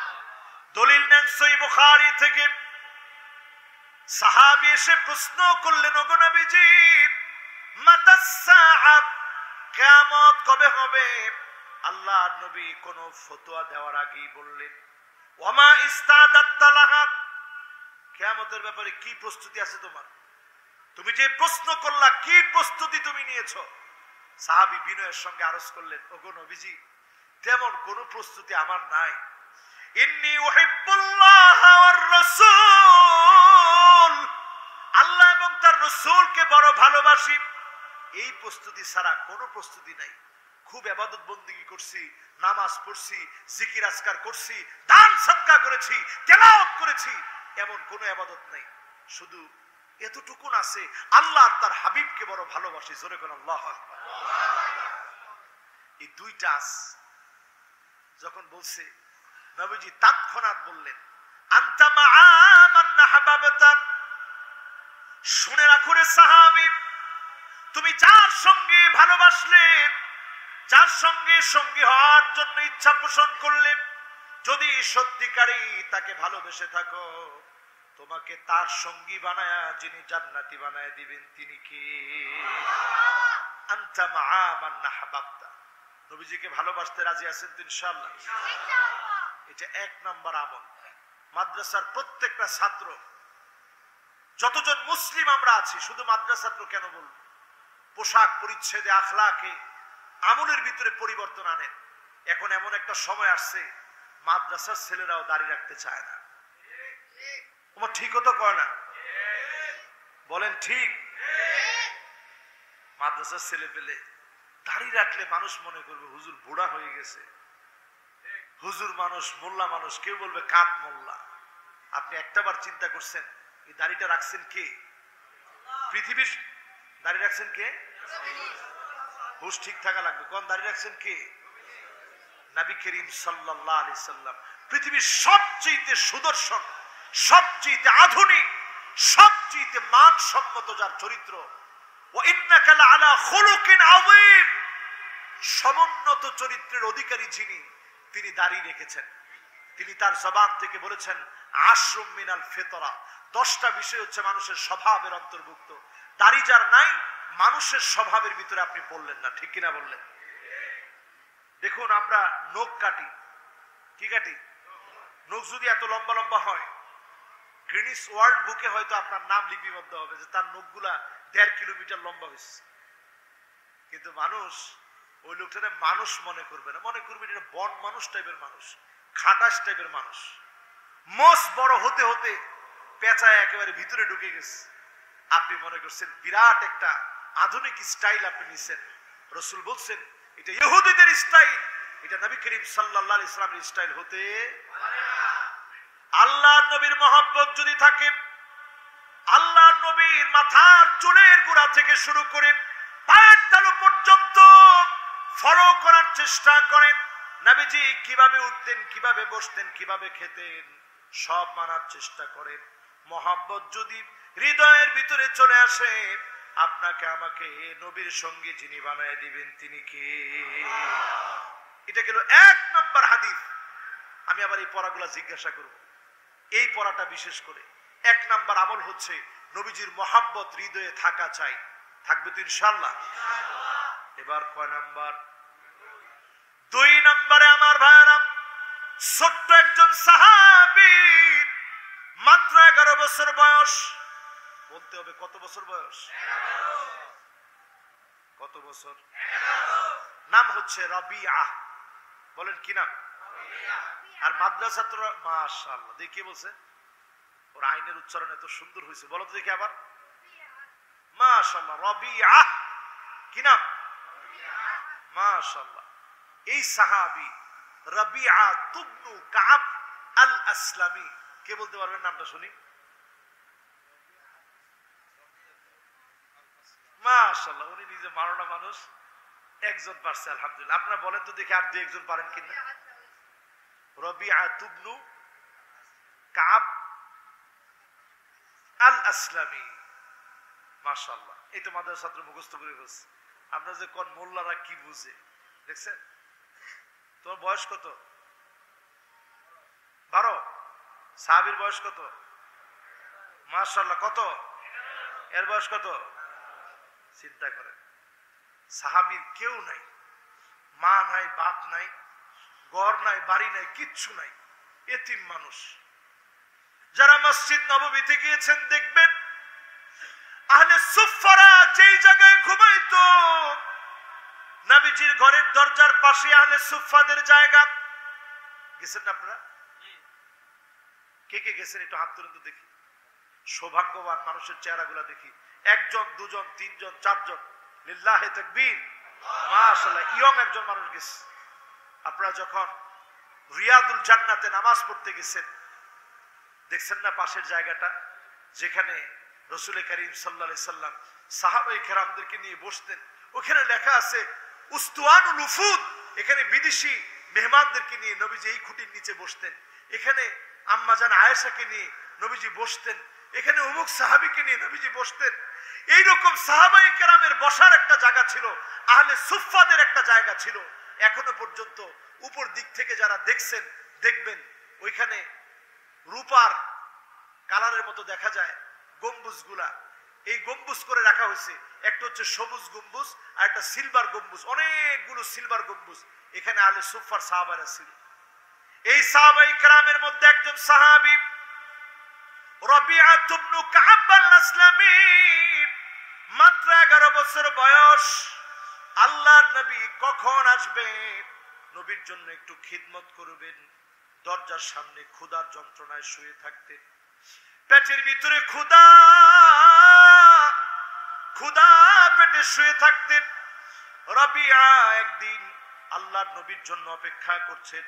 নবীজি আসলেন, সালাম বিনিময়ের পরে আল্লাহর নবীর খিদমত করলেন, ওজুর পানি এনে দিলেন, নবীজির জন্য হাজত পূরণের জন্য খিদমত করে দিলেন। আল্লাহর নবী বললেন, ও কাব রে, ও রাবিআ, কিছু একটা আমার কাছে চাও, আমি আজকে তোমাকে কিছু একটা দেব। বলেন আল্লাহু আকবার। 11 বছরের সাহাবী, মা নাই, বাপ নাই, ঘর নাই, 3 বেলা খাবারের জায়গা নাই, কোন হাদিয়া আসলে খায়, না হলে খায় না। এই কষ্টের মধ্যে দিন যাচ্ছে।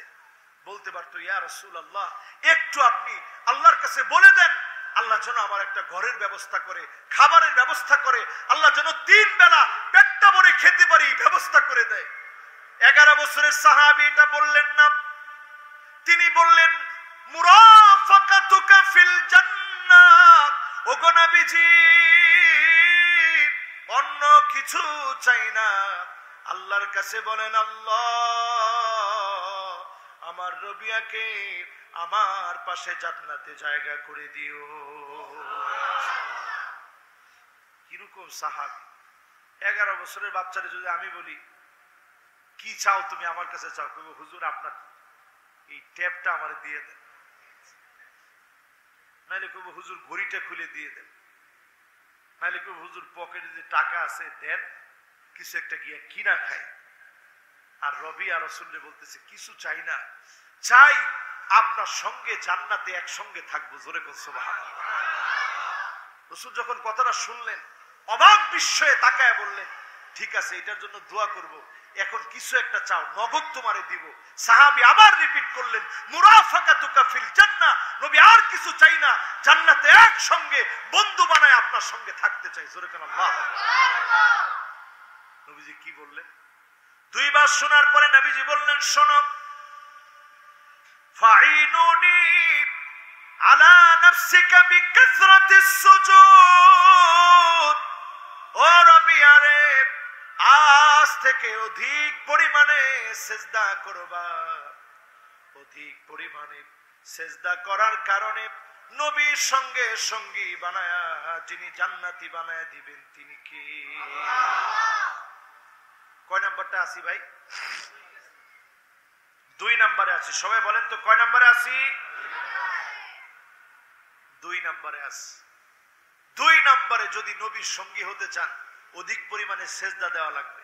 আজকে থেকে ফরজ নামাজ যেভাবে ধরবো, রাত 10টা পর্যন্ত মোবাইলে অনেক পিক পিক পিক পিক পিক পিক করলেন, সারা রাত চ্যাট করলেন, বসে বসে টক টক টক টক করে আওয়াজ হয়, ঘন্টার পর ঘন্টা আওয়াজ করলেন, এই মোবাইল বাজলো, কোন সময় কে এসএমএস দিল, আপনি জাগ্রত হয়ে গেলেন। আল্লাহ আপনাকে বারবার ডাকতেছে, হুজুর তোর ঘুম ছেড়ে দাঁড়ায় যা। এখন তো ঘুমানো লাগে না, কেউ এখন 10:30টায় ঘুমায় না। 10:30টায় ঘুমায় একেবারে বুড়া হয়ে গেছে, চিন্তা করে আল্লাহ আর কত থাকবো দুনিয়ায়। এরা 10:30টায় ঘুমায়।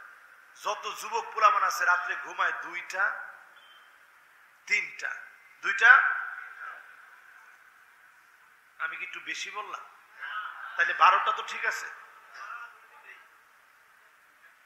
প্রিন্সিপাল হুজুরের পোলায় কইছে যে হুজুর কম কইছেন। এটা আসলে আমাদের অভ্যাস হয়ে গেছে, এখন রাত 2টা 3টার আগে ঘুম ধরে না। আর আমরা যারা বক্তা মানুষ, আমরা তো এই সময় গাড়িতে থাকি। আমি মাঝে মাঝে চিন্তা করি, আল্লাহ আমরা এই সময় গাড়িতে থাকি, রাসূল বাহনের উপরে নফল নামাজ পড়তেন, চিন্তা করছেন? আর আল্লাহ আমাদেরকে কত সুখে রাখছে। কয়দিন আল্লাহর জন্য তাহাজ্জুদের সময় দাঁড়ায় গেছেন। আজকে মুসলমান মার খাচ্ছে সারা দুনিয়াতে। আপনি 10:30টা বেজে গেছে, তাহাজ্জুদের প্রথম অংশে আপনি ঢুকে গেছেন। আপনি আল্লাহর কাছে কেঁদে কেঁদে বলেন, আল্লাহ ফিলিস্তিনের ভাইগুলাকে বাঁচান, আল্লাহ আমার সিরিয়ার ভাইগুলাকে বাঁচান। হতে পারে ওই সময়ে দোয়া যিনি কবুল করলেন, দোয়া কবুল করে আমার ভাইগুলাকে যিনি হেফাজত করবেন তিনি কে? আমরা তো এমন দেশের নাগরিক, আমরা তাহাজ্জুদ না পড়লে কি হবে? অনেকে 70-80 রাকাত বাদ দেন, কিন্তু তাহাজ্জুদ 70-80 রাকাত এটা আপনি ফাইলেন কই? রাসূল বলছে তাহাজ্জুদ হচ্ছে মাসনা মাসনা মাসনা মাসনা। কয় রাকাত হইল? কিন্তু 2 রাকাত 2 রাকাত কইলেন না তাহাজ্জুদ পড়বেন। 70-80 রাকাতের দরকার নাই বাস। আপনি আজকে থেকে নিয়ত করেন 2 রাকাত তাহাজ্জুদ। 10:30টা বেজে গেছে, আমার ঘুমের আগে 2 রাকাত তাহাজ্জুদ পড়ে ঘুমাবো। রাজি আছেন ইনশাআল্লাহ? কে কে রাজি? একটু হাত তুলে তো দেখি। আল্লাহ যেন আপনাদের সঙ্গে আমার হাতটাকেও কবুল করে 2 রাকাত পরে যেন আমরা ঘুমাইতে পারি। আল্লাহ যেন কবুল করে, তৌফিক দান করে, পড়ে না আমিন।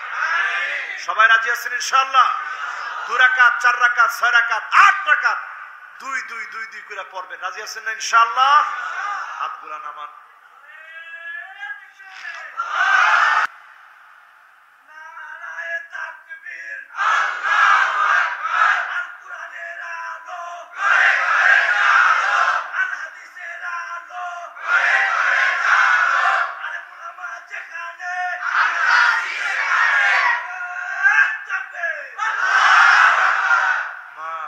ঘুম আছে? ঘুম আবার 3 প্রকার। একটা হচ্ছে সিনাতুন। দেখবেন জুমার নামাজের আলোচনা শুনতে আসলে অটোমেটিক মানুষ ঘুমাইতে থাকে, একটু ঝিমায়, এটাকে কয় সিনাতুন। আরেকটা ঘুমের প্রকার, এটার নাম নুআসুন। যারা এই যে পিলারের মধ্যে ডেলান দিয়ে বসছে, একটু পরে দেখবেন আস্তে ঘুমায় গেছে, এটাকে বলে নুআস। আর এর পরের প্রকারটার নাম হচ্ছে নাওমন। যত ওয়াজি করেন হুজুর আজকে আর লাভ হবে না, জুতা জোড়া নিয়ে বাড়ির দিকে রওনা হচ্ছে। এই যে এখন দুইজন যুবক ওনাদেরকে ঘুমে পেয়ে গেছে, এরপরেও বসে না। এই তো মাশাআল্লাহ একজন বসছে, এই দেখছেন যুবকের স্বভাব হয়েছে এটা। বন্ধু বসছে তো গুলি মারলেও আর যাবে না। লিল্লাহে তাকবীর। বলেন 2 নম্বর আমল কি? হুজুর ভুলে গেছি। অধিক পরিমাণে সেজদা, অধিক পরিমাণে। 1 নম্বর আমল কি? মাশাআল্লাহ, লিল্লাহে তাকবীর। মাশাআল্লাহ, আমার দিল ভরে গেছে। খালি ওয়াজ করে গেলাম, কিচ্ছু মনে নাই। যাওয়ার সময় কইলেন কি ওয়াজ করলো হুজুর, কিছুই মনে নাই। এই মার্কা ওয়াজ আল্লাহর কাছে আমি চাই না। আমি চাই যে ওয়াজে কিছু আপনারা নিয়ে যাবেন, অন্তত মাথার ভিতরে কিছু আমল থাকবে। 1 নাম্বার মোহাব্বত, 1 নাম্বার। 2 নাম্বার মাশাআল্লাহ অধিক পরিমাণে সেজদা। সেজদা অবনত কি শান্তি দেখবেন। রাতে সেজদা দিলে দুঃখগুলো সব মালিকের কাছে বলা যায়। আল্লাহ নবী সেজদা দিতে দিতে হাত্তা তাওয়াররামাত কদামা, 2টা পা ফুলে যেত, পায়ের ভিতরে পানি চলে আসতো, পা ফেটে রক্তগুলা বের হতো। যেই নবীজির গুনাহ বলতে কিছুই নাই, আগের পরের গুনার কোনো অধ্যায় নাই, যেই নবীর গুনাহের কোনো অধ্যায় নাই, সেই নবী নামাজ পড়তে পড়তে পা গুলা ফুলায় ফেলতেন। নবীর উম্মত আমরা 2 রাকাত করে রাত্রি বেলায় যদি তাহাজ্জুদের নামাজ পড়েন, যিনি আপনাকে আপন বানায় কবুল করে নেবেন তিনি কে? 2 নাম্বার শেষ। এবার কয় নাম্বার? 3 নাম্বারে আমার ভাইরা নবীজির আনুগত্য। মাইয়ুতিল্লাহ, বারবার আল্লাহ বলি, নবীজির কথা পরেই বলে দিলেন। আল্লাহর নবীর আনুগত্য যদি আপনার ভিতরে চলে আসে, নবী কেমন করে খাইতেন, কেমন করে ঘুমাইতেন। মাউদিয়ানিন নবী সাল্লাল্লাহু আলাইহি সাল্লাম মিন কাউলিন আও ফি'লিন আও তাকরিরিন আও সিফা খিলকিয়া আও খুলুকিয়া হাকীকাতান আও হুকমান হাত্তা আল হারাকাত ওয়াস সাকানাত ফিল ইয়াকযাতি ওয়া ফিল মানাম। আল্লাহর নবীর চরিত্র কেমন ছিল, ছোট বাচ্চাদের সঙ্গে কেমন আচরণ করতেন, কিভাবে নবী খাইতেন, কিভাবে নবী চলতেন, কিভাবে নবী ঘুমাইতেন, কিভাবে নবী রাষ্ট্র পরিচালনা করেছেন, রাষ্ট্র কিভাবে পরিচালনা করেছেন, সব যখন আপনি মেনে নেবেন, আপনার জন্য নবী অপেক্ষায় থাকবে। নবীর সঙ্গে সঙ্গী বানায় যিনি জান্নাতি বানায় দিবেন তিনি কি? 3 নাম্বারটা কি? সবাই বলেন নবীর আনুগত্য। সবাই বলেন নবীর। চুল কাটবেন কেমনে? হুজুর মেসি যেমনে চুল কাটে অমনে চুল কাটবেন, এটা এমনে। চুল কাটবেন কেমনে? না হুজুর চুল কাটবো নেইমার যেমনে কাটছে এমনে। লাগলে নাম ঠিকানা সব টেলিফোন নাম্বার পিছনে দিয়ে রাখবো হুজুর, যাতে সুবিধা হয় খুঁজে বের করতে। এই স্টাইলটা এখন আমাদের মধ্যে চলতেছে, ঠিক না ভাই?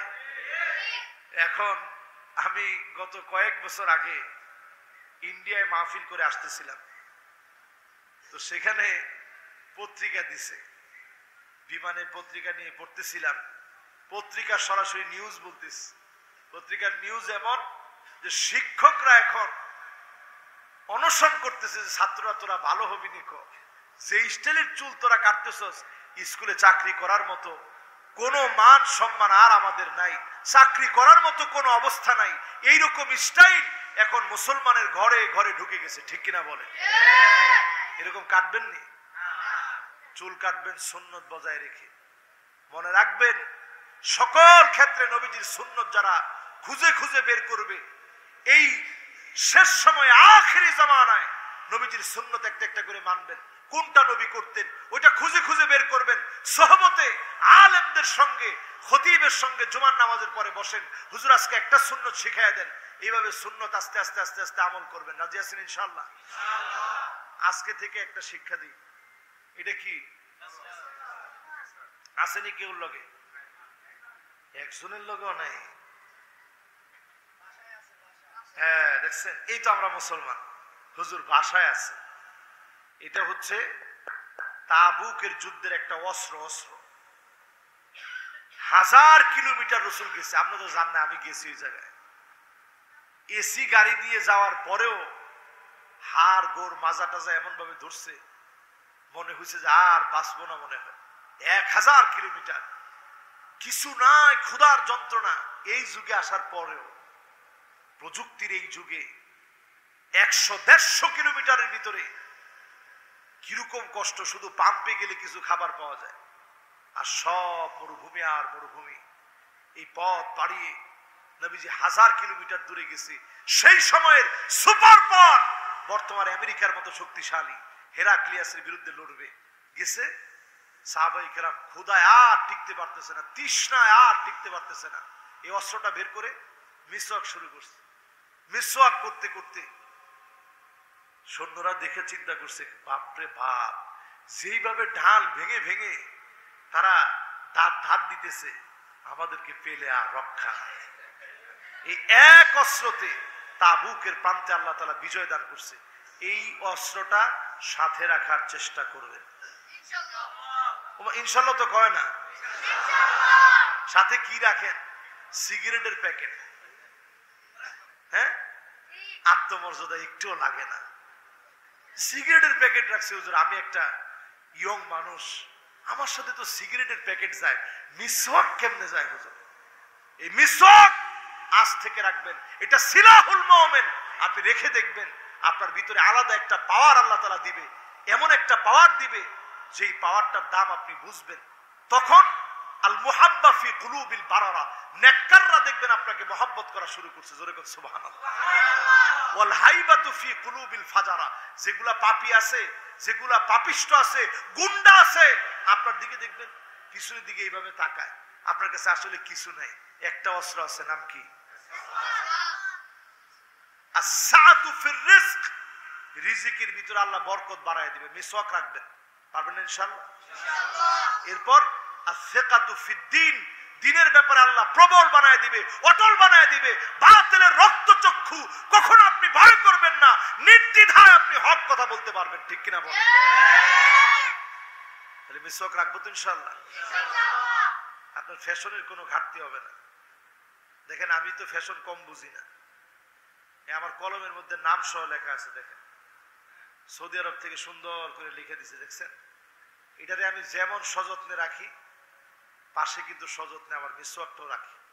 এটা আমার আত্মমর্যাদায় মোটেও বাধে না, আমার কাছে কোনো খারাপ লাগে না। আমার কাছে মনে হয় এটা আমার সাথে আমার একটা অস্ত্র, সার্বক্ষণিক আমার সঙ্গে আছে। রাসূল ইন্তেকালের আগ মুহূর্তে মিসওয়াকটার দিকে তাকায় আছে, চিবায়া মিসওয়াক করবে, সেই শক্তিটুকু রাসূল করিম সাল্লাল্লাহু আলাইহি সাল্লামের নেই। আম্মা জান নিজে চিবায়া দিলেন, আল্লাহর নবী সেই চিবানো মিসওয়াক দিয়ে মিসওয়াক করলেন। একটা একটা করে সুন্নতের আনুগত্য বাড়ায়া দেন। নবীজির সঙ্গী বানায়া যিনি জান্নাতি বানায়া দিবেন তিনি কে? কয় নাম্বার? মোহাব্বত নিয়ে বলেন, কয় নাম্বার? মাশাআল্লাহ, 3 নাম্বার হয়ে গেছে। এবার 4 নাম্বারটা শুনবেন নি? সময় আছে আর 3-4 মিনিট কি না? আগামীকাল মাহফিল আছে না? আপনারা কইলে আমি সারা রাত ওয়াজ করতে কোনো অসুবিধা নেই। আপনারা কি করেন? যখন কইছি সারা রাত, মুরব্বীরা সব ভয় পেয়ে গেছে, হুজুর এটা কি করে? ফজরের আজান পর্যন্ত আছেন আপনি? এখন তো আমার একটু যতটুকু বয়স হয়েছে, খুব বয়স হয় না, প্রিন্সিপাল সাহেবের অর্ধেক হবে। কিন্তু আগে এক সময় যখন বাংলাদেশে নতুন আসছি, এক জায়গায় ঠিকই এরকম কিশোরগঞ্জে বলে ফেলছে যে হুজুর সারা রাত ওয়াজ শুনবো। এই যে ওয়াজ শুরু করছি, একেবারে ফজরের নামাজ পর্যন্ত এখানে মাহফিল করছি, এরপরে উঠছি আমার জীবনে। কিন্তু এখন তো আর সেই শক্তি নেই, প্রতিদিন মাহফিল করতে করতে এখন আর সেই শক্তি পাই না। তারপরে আমরা অল্প কথায় স্বল্প কথায় আজকে আমলগুলা ইনশাল্লাহ বাড়ি নিয়ে যাবো ইনশাল্লাহ। কর 1 নাম্বার কি ভাই? মহব্বত বড় দামি। 1 নাম্বার কি? অনেকে কয় আমরা এরা ওয়াহাবি, নবীর মহব্বত নেই। আমি প্রথমে কিসের কথা বলছি? আরে কথা কয় না, কিসের কথা? মহব্বত 1 নম্বরে লাগবে। মহব্বত না থাকলে কি আছে? এই যে ভোলায় এই কিছুদিন আগে সফর করে আসলাম, প্রিন্সিপাল সাহেব বাড়ি ভোলা না?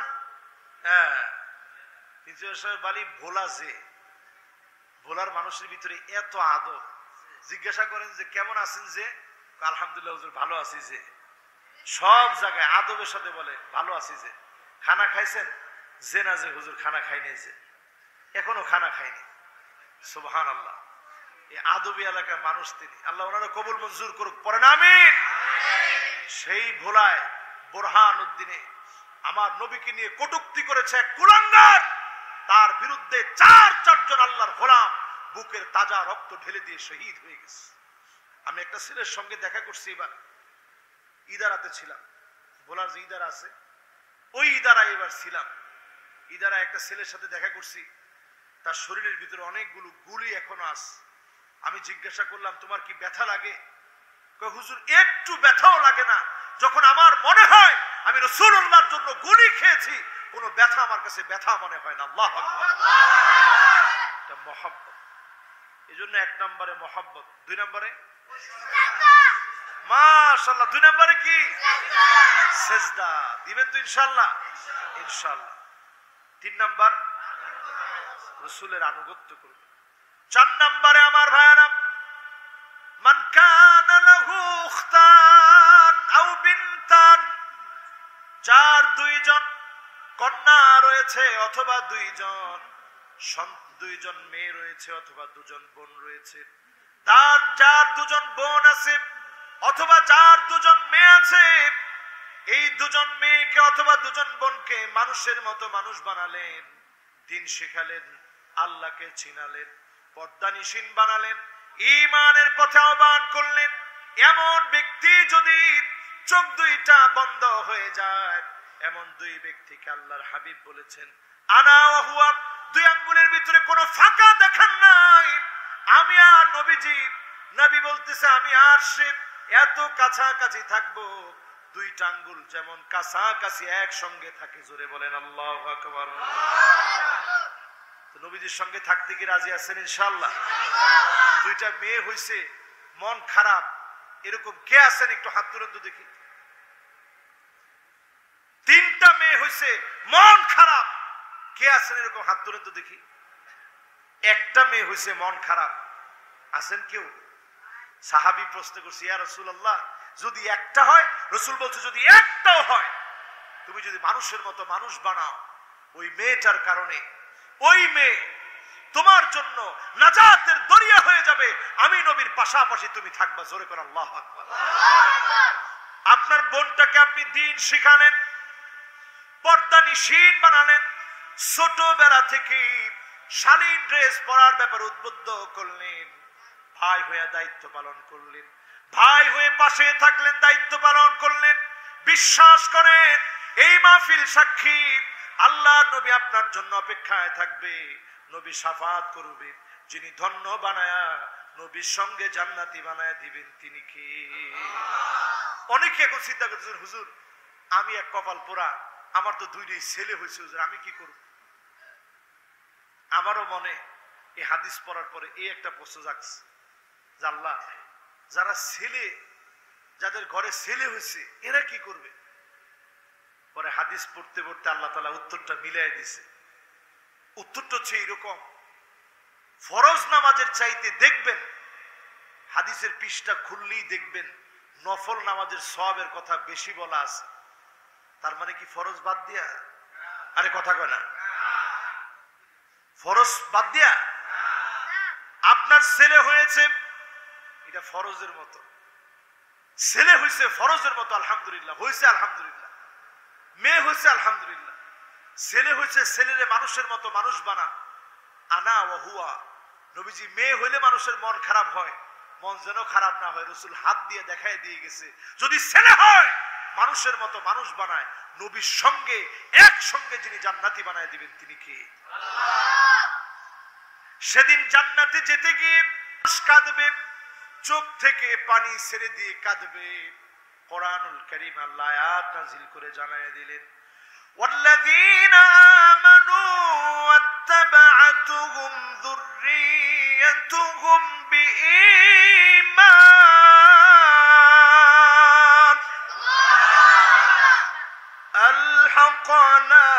بهم ذريتهم وما ألتناهم من عملهم من شيء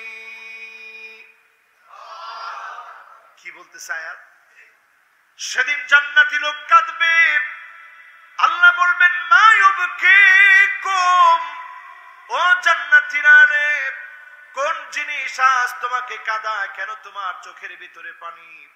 আজকে কেন তুমি কাঁদতেছো? জান্নাতি সেদিন বলবে আল্লাহ, এত এত জান্নাতি দেখতেছি দুইটা চোখ দিয়া, কোথায় আমার ছেলে, কোথায় আমার মেয়ে, আজকে কোথায় আমার স্ত্রী? এক নজর তো দেখলাম না গো আল্লাহ। অনেক কষ্ট করেছিলাম দুনিয়াতে, সারাদিন মাথার ঘাম পায়ে ফেলে ইনকাম করেছি ছেলেটার ভালোর জন্য, মেয়েটার একটুখানি সুখের জন্য, আমার স্ত্রীকে একটু ভালো রাখবো বলে কষ্ট করলাম। কোথায় আজকে ছেলে, কোথায় আজকে মেয়ে, কোথায় আজকে স্ত্রী? আল্লাহ বলবেন আলহাকনা বিহিম যুররিয়াতাহুম, ও ফেরেশতারা রে, এই লোকটার পরিবারকে নিয়ে আসো, ছেলেকে নিয়ে আসো, মেয়েকে নিয়ে আসো, স্ত্রীকে নিয়ে আসো। লোকটা তাকায় দেখবে ছেলের গায়ে জাহান্নামের পোশাক পরা, মেয়ের গায়ে জাহান্নামের পোশাক পরা, স্ত্রীর গায়ে জাহান্নামের পোশাক পরা। লোকটা বলবে আল্লাহ, ছেলের গায়ে জাহান্নামের পোশাক কেন, মেয়ের গায়ে জাহান্নামের পোশাক কেন, স্ত্রীর গায়ে জাহান্নামের পোশাক কেন? আজকে যদি আমার ছেলেগুলা জান্নাতি হতো, মেয়ে জান্নাতি হতো, স্ত্রী যদি জান্নাতি হতো, যদি আপনার মেয়েকে আপনার ছেলেকে জান্নাতি বানাতে চান, আজকে থেকে হাত ধরে বোঝান, বাবা এত রাত দিনের পরিশ্রম তোদের জন্য করি, শুধুমাত্র একসঙ্গে দুনিয়ায় থাকবো এই জন্য না, আল্লাহর আখিরাতে থাকবো বলে এই কষ্ট করি। বাপ আয় একসঙ্গে নামাজে যাই, একসঙ্গে নামাজ পড়ি, স্ত্রীকে পর্দার ব্যাপারে বোঝান, হারাম ছেড়ে দিতে বলেন, মানুষের সামনে বেপর্দা হয়ে যাওয়া, বুড়ো প্লাক করে যাওয়া, চুলের খোপা মাথার উপরে বাঁধা, এই সবগুলা কারণে আল্লাহর লানত পড়তে থাকে। অধিকাংশ পরিবারগুলা আল্লাহর লানতের কারণে ধ্বংস হয়ে যাচ্ছে, ঠিক কিনা বলে? এই জন্য বোঝানোর চেষ্টা করেন, বোঝানোর চেষ্টা করেন। যদি আপনার ছেলে মেয়েকে ঈমানের পথে পরিচালিত করেন, মানুষের মতো মানুষ বানান, এই সন্তান আদি আল্লাহ ওয়ালা হবে। আপনাকে, নবীজিকে, সন্তান আদিদেরকে একসঙ্গে যিনি জান্নাতি বানায় দিবেন তিনি কে? কয় নাম্বার ভাই? মাশাআল্লাহ, কয় নাম্বার? হুজুর মাদ্রাসায় এতিমখানা আছে? মাশাআল্লাহ।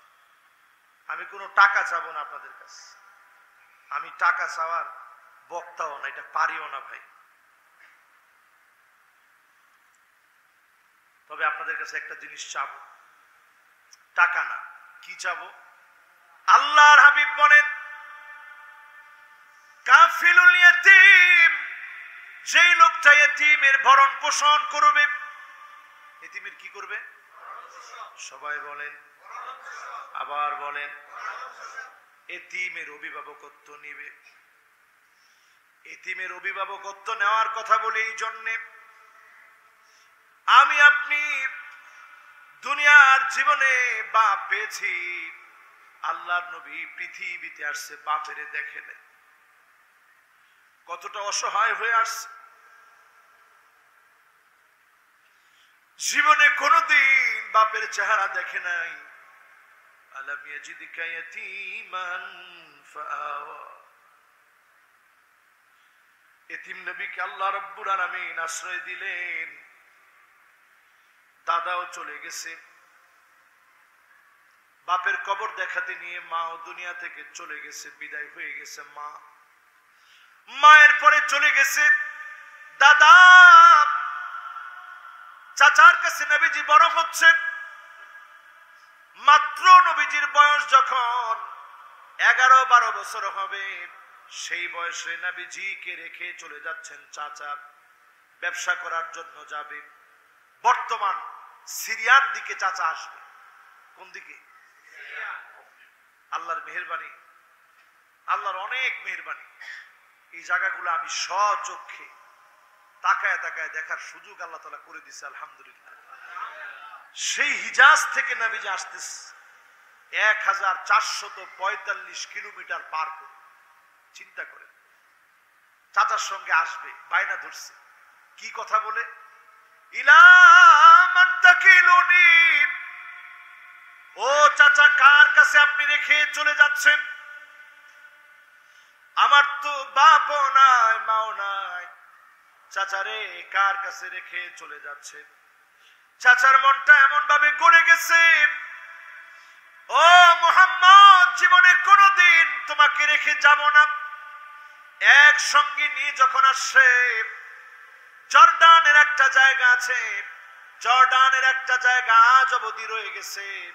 আল্লাহর হাবিব মরুভূমির এই প্রান্তে তপ্ত মরুময় বালু কণার এই পথ পাড়ি দিয়ে, পাথর বেষ্টিত মরুময় অঞ্চলগুলা পাড়ি দিয়ে আল্লাহর হাবিব ক্লান্ত হয়ে গেছে, সবাই ক্লান্ত হয়ে গেছে।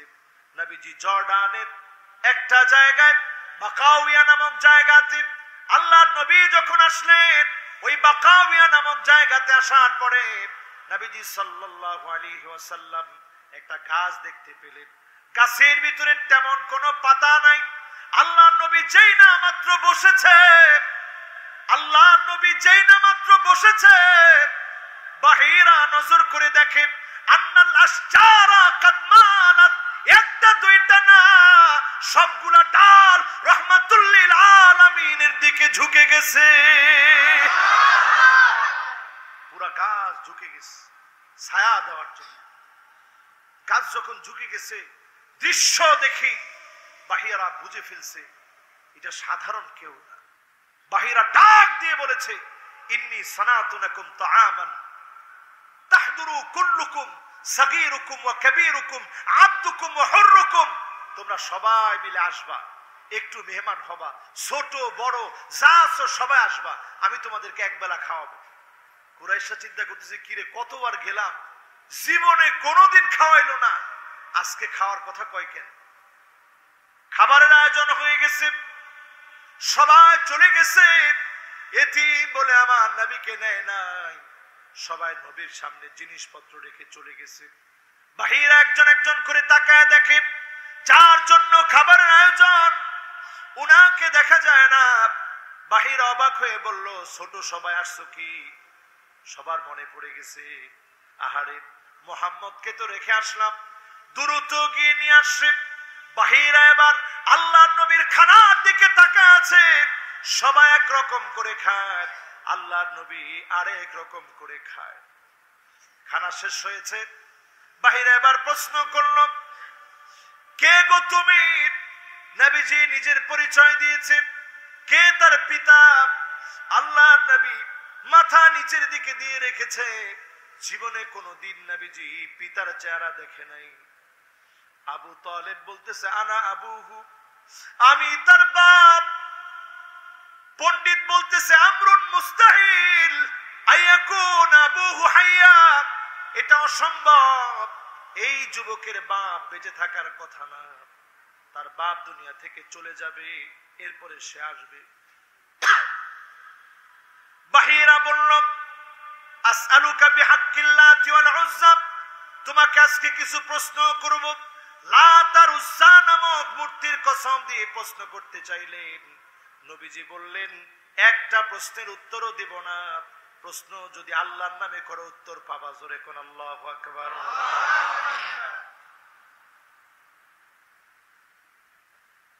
চিন্তা করেন ছোটবেলায় আমার নবী কেমন।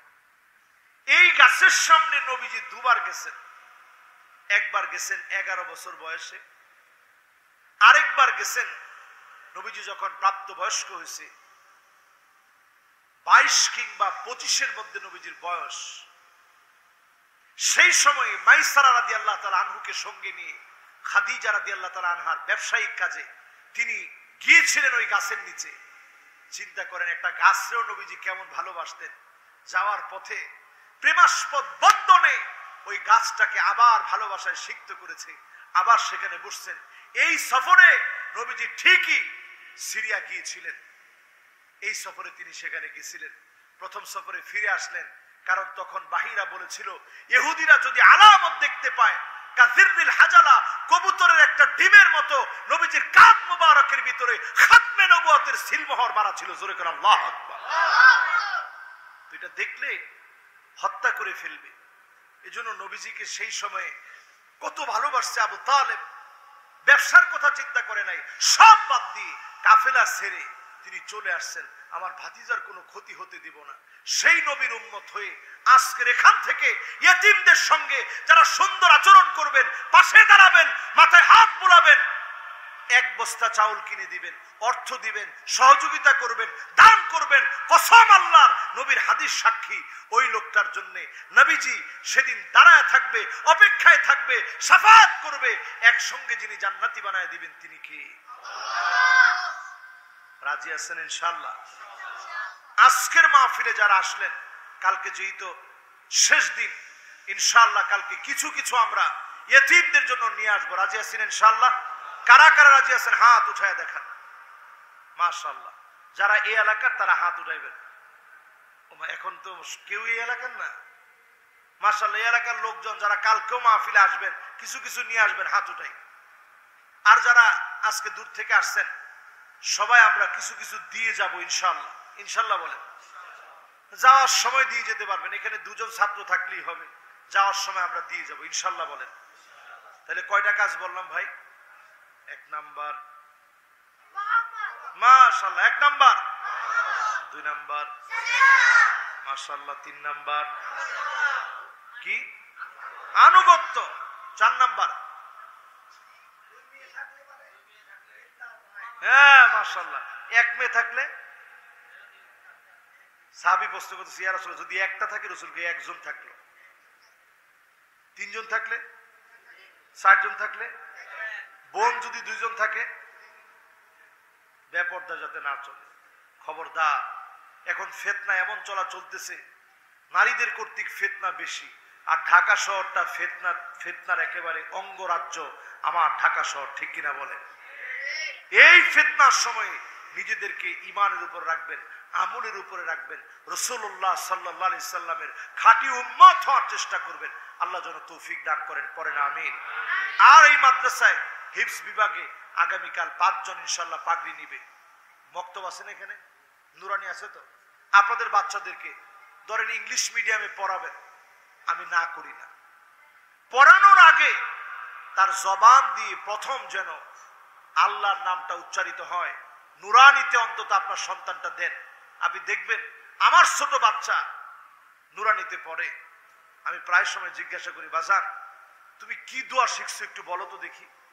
ছোট বাচ্চা আমারে কয়, আব্বা আমি শিখছি রব্বিরহামহুমা কামা রব্বায়ানি সগীরা। চিন্তা করছেন এই দোয়া কি দোয়া? এটা শুধুমাত্র মরে গেলেই বলবে তা না, আল্লাহর কাছে বলবে আল্লাহ ছোটবেলায় মা বাপ কত স্নেহ করছে, এখন বড় হয়েছি, মা বাপ বুড়া হয়ে গেছে, মা বাপের সঙ্গে যেন সুন্দর আচরণ করতে পারি। মা বাপ কবরে চলে গেছে, আয় আল্লাহ ছোটবেলায় মা বাপ কত আদর করেছে, ভালোবেসেছে, স্নেহ দিয়েছে। আয় আল্লাহ মা বাপকে কিছু দিতে পারি নাই কষ্ট ছাড়া। আল্লাহ আপনার মেহমান মা বাবা হয়ে গেছে, মেহেরবানি করে মা বাবার গুনাহ খাতা মাফ করে দেন আল্লাহ। ওয়ালাদুন সালেহ ইয়াদউ লাহু, নেককার সন্তান যখন মা বাবার জন্য এইভাবে আকুতি মিনতি করে দোয়া করবে, এই দোয়া যিনি ফিরায় দেন না তিনি কে? আল্লাহ। ছেলেবেলেগুলারে নুরানিতে দেন, অনেক কিছু নুরানিতে শেখানো হয়। এসে মাঝে মাঝে একদিন নিজে বসলে বুঝবেন কি শিখায় মাদ্রাসা ছাত্রদেরকে। নুরানি পড়ান, এরপরে আপনি যেদিকে মনে চায় পড়ান। কিছু মানুষকে আলেম বানান। আলেম যদি না থাকে দেশ থাকবে? থাকবে? করোনা যখন আসছিল হায় রে আল্লাহ, মানুষ কত স্বার্থপর। জাতি তখন দেখছে বুদ্ধিজীবীর বুদ্ধি বেচা শেষ, আর বুদ্ধিজীবীর কোন সাক্ষাৎ নাই। পণ্ডিত গুলা সব ঘরের ভিতরে ঢুকে ঢুকে লাইভে এসে বলতো, ঘরে থাকেন, সুস্থ থাকেন, নিজে বাঁচুন, পরিবারকে বাঁচান। ঠিক নেই? আর তখন হুজুররা, এ আলেম ওলামা দুয়ারে দুয়ারে গিয়া মানুষগুলার গোসল করেছে। সন্তান পর্যন্ত বাপকে রেখে চলে গেছে, ডেথ সার্টিফিকেট নিয়ে চলে গেছে, টাকা উঠায় খাইতে হবে। কিন্তু আলেম এই জাতির মানুষকে ভুলে যায় না। আলেমদের এই দরদ জাতি করোনাকালীন সময়ে দেখছে। ঠিক কিনা বলেন? আপনারা সবাই তো ঠিক কইলেন না। জাতির এই দরদ দেখছে। এরকম অসংখ্য মাদ্রাসা, আমি নিজে সাক্ষী। আমাদের নিজেদের যে মাদ্রাসা আছে, গেট তালা মারা, বাইরে তালা মারা, কিন্তু ঠিকই হেফজখানায় আল্লাহর গোলামেরা আল্লাহর কোরআন তেলাওয়াত করে রাত ভর গুনগুন গুনগুন করে শেষ রাতে উঠে তেলাওয়াত করে করে কাঁদছে। এজন্যই রেড সিগন্যাল ছিল, রেড জোন ছিল আমার দেশ। এই দেশকে যিনি হেফাজত করছেন তিনি কে? আপনি তো টের পান না। আর ওই সমস্ত পণ্ডিত তখন বলছিল, হায় হায়, মানুষ মরে, লাশ রাস্তায় রাস্তায় পড়ে থাকবে, মরে মরে পড়ে থাকবে। হওয়ার কথা তো এমনই ছিল। কিন্তু আমার দেশে মসজিদের মধ্যে পর্যন্ত 10 জনকে এলাও করা হয়েছিল। আমি দেখেছি ঢাকা শহরের ছাদে ছাদে, অলিতে গলিতে, বাড়িতে বাড়িতে আল্লাহর গোলামেরা সালাতুত তারাবি আদায় করেছে। ঠিক কিনা বলে? এমনি করোনা থেকে দেশ বাঁচছে এরকম না। আল্লাহর বড় দয়া এই দেশের উপরে। এই দেশের মানুষের ভিতরে আল্লাহ তাআলা সবচেয়ে বড় জিনিস দিয়েছে, আমরা কিছুই পাই নাই, অনেক পরে আসছি। রাসূল একদিন কি আলোচনা করতে করতে রাত তো অনেক হয়ে গেছে, শেষ আর 2-3 মিনিট কথা বলবো ইনশাআল্লাহ। একজনও না উঠে, একজন হুজুর খালি উঠছে ইনশাআল্লাহ। ও আচ্ছা, 1 নম্বরে যাইতেছে। আপনারা আছেন তো ইনশাআল্লাহ? এই শেষ 2-3 মিনিট কোন জায়গায় জানি বলতেছিলাম? মাশাআল্লাহ, কোন জায়গায়?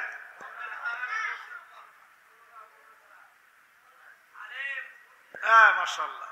একজনে কইছে আলেম, একজনে কইছে করোনা, মাঝখান দিয়ে জায়গাটা ভুলে গেছেন।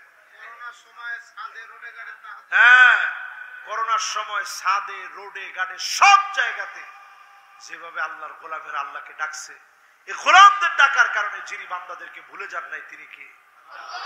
আমাদের দেশের সবচেয়ে বড় একটা সম্পদ হচ্ছে আমরা তেমন কিছুই পাই নাই। এই জায়গাটায় আসছিলাম, তেমন কিছুই পাই নাই। নবীজি একদিন সাহাবায়ে কেরামদেরকে জিজ্ঞাসা করছে, সাহাবীরা বলো তো কাদের ঈমান সবচেয়ে আশ্চর্যজনক? সাহাবীরা বলতেছে, ইয়া রাসূলুল্লাহ, ফেরেশতাদের ঈমানটা আশ্চর্যজনক। নবীজি কয়, ফেরেশতারা তো ঈমান আনবেই, তারা গুনার কোনো অধ্যায় নাই, কিছু নাই, আল্লাহর কাছে থাকে, তারা তো ঈমান আনবেই।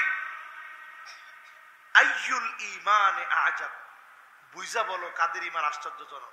সাহাবায়ে কেরাম বলতেছে, ঈমানুল আম্বিয়া, নবীদের ঈমানটা বড় আশ্চর্যজনক। আল্লাহ নবী বলতেছে, নবীরা তো ঈমান আনবেই। আওহা ইলাইহিম, আল্লাহ তাদের উপরে ওহী নাযিল করে, নবীরা ঈমান আনবে না যাবে কোথায়? নবীরা তো ঈমান আনবেই। আল্লাহর মনোনীত বান্দা হচ্ছে নবীরা। জোরে করে আল্লাহু আকবার। আরে বুঝা বলো ঈমান কাদেরটা আশ্চর্যজনক? সাহাবায়ে কেরাম বলতেছে, তাহলে আমাদের ঈমানটাই আশ্চর্যজনক, আমরা যে ঈমান আনলাম এটা কি কম কথা? আল্লাহর নবী বললেন, ওয়া আনা ফীকুম, আমি তোমাদের মাঝে আছি, তোমরা ঈমান না আনবা কেমনে? তোমরাও তো ঈমান আনবাই, কারণ আমি নবী তোমাদের মধ্যে আছি। হাজারো বছর পরে আমার এমন কিছু উম্মত আসবে, মান আমানা বি ওয়া লাম ইয়ারানি, অনেক অনেক পরে এমন কিছু উম্মত আসবে জীবনে কোনোদিন আমি নবীকে দেখবে না, না দেখে ঈমান আনবে, তাদের ঈমানটা বড় আশ্চর্যজনক। জোরে করে আল্লাহু আকবার। আমার আপনার ঈমানটা বড় আশ্চর্যজনক। আমার চোখে না, কার চোখে? নবীর চোখে। নবীর চোখে। কার চোখে? চিন্তা করেন নবী কি আদর করছে আমাদের।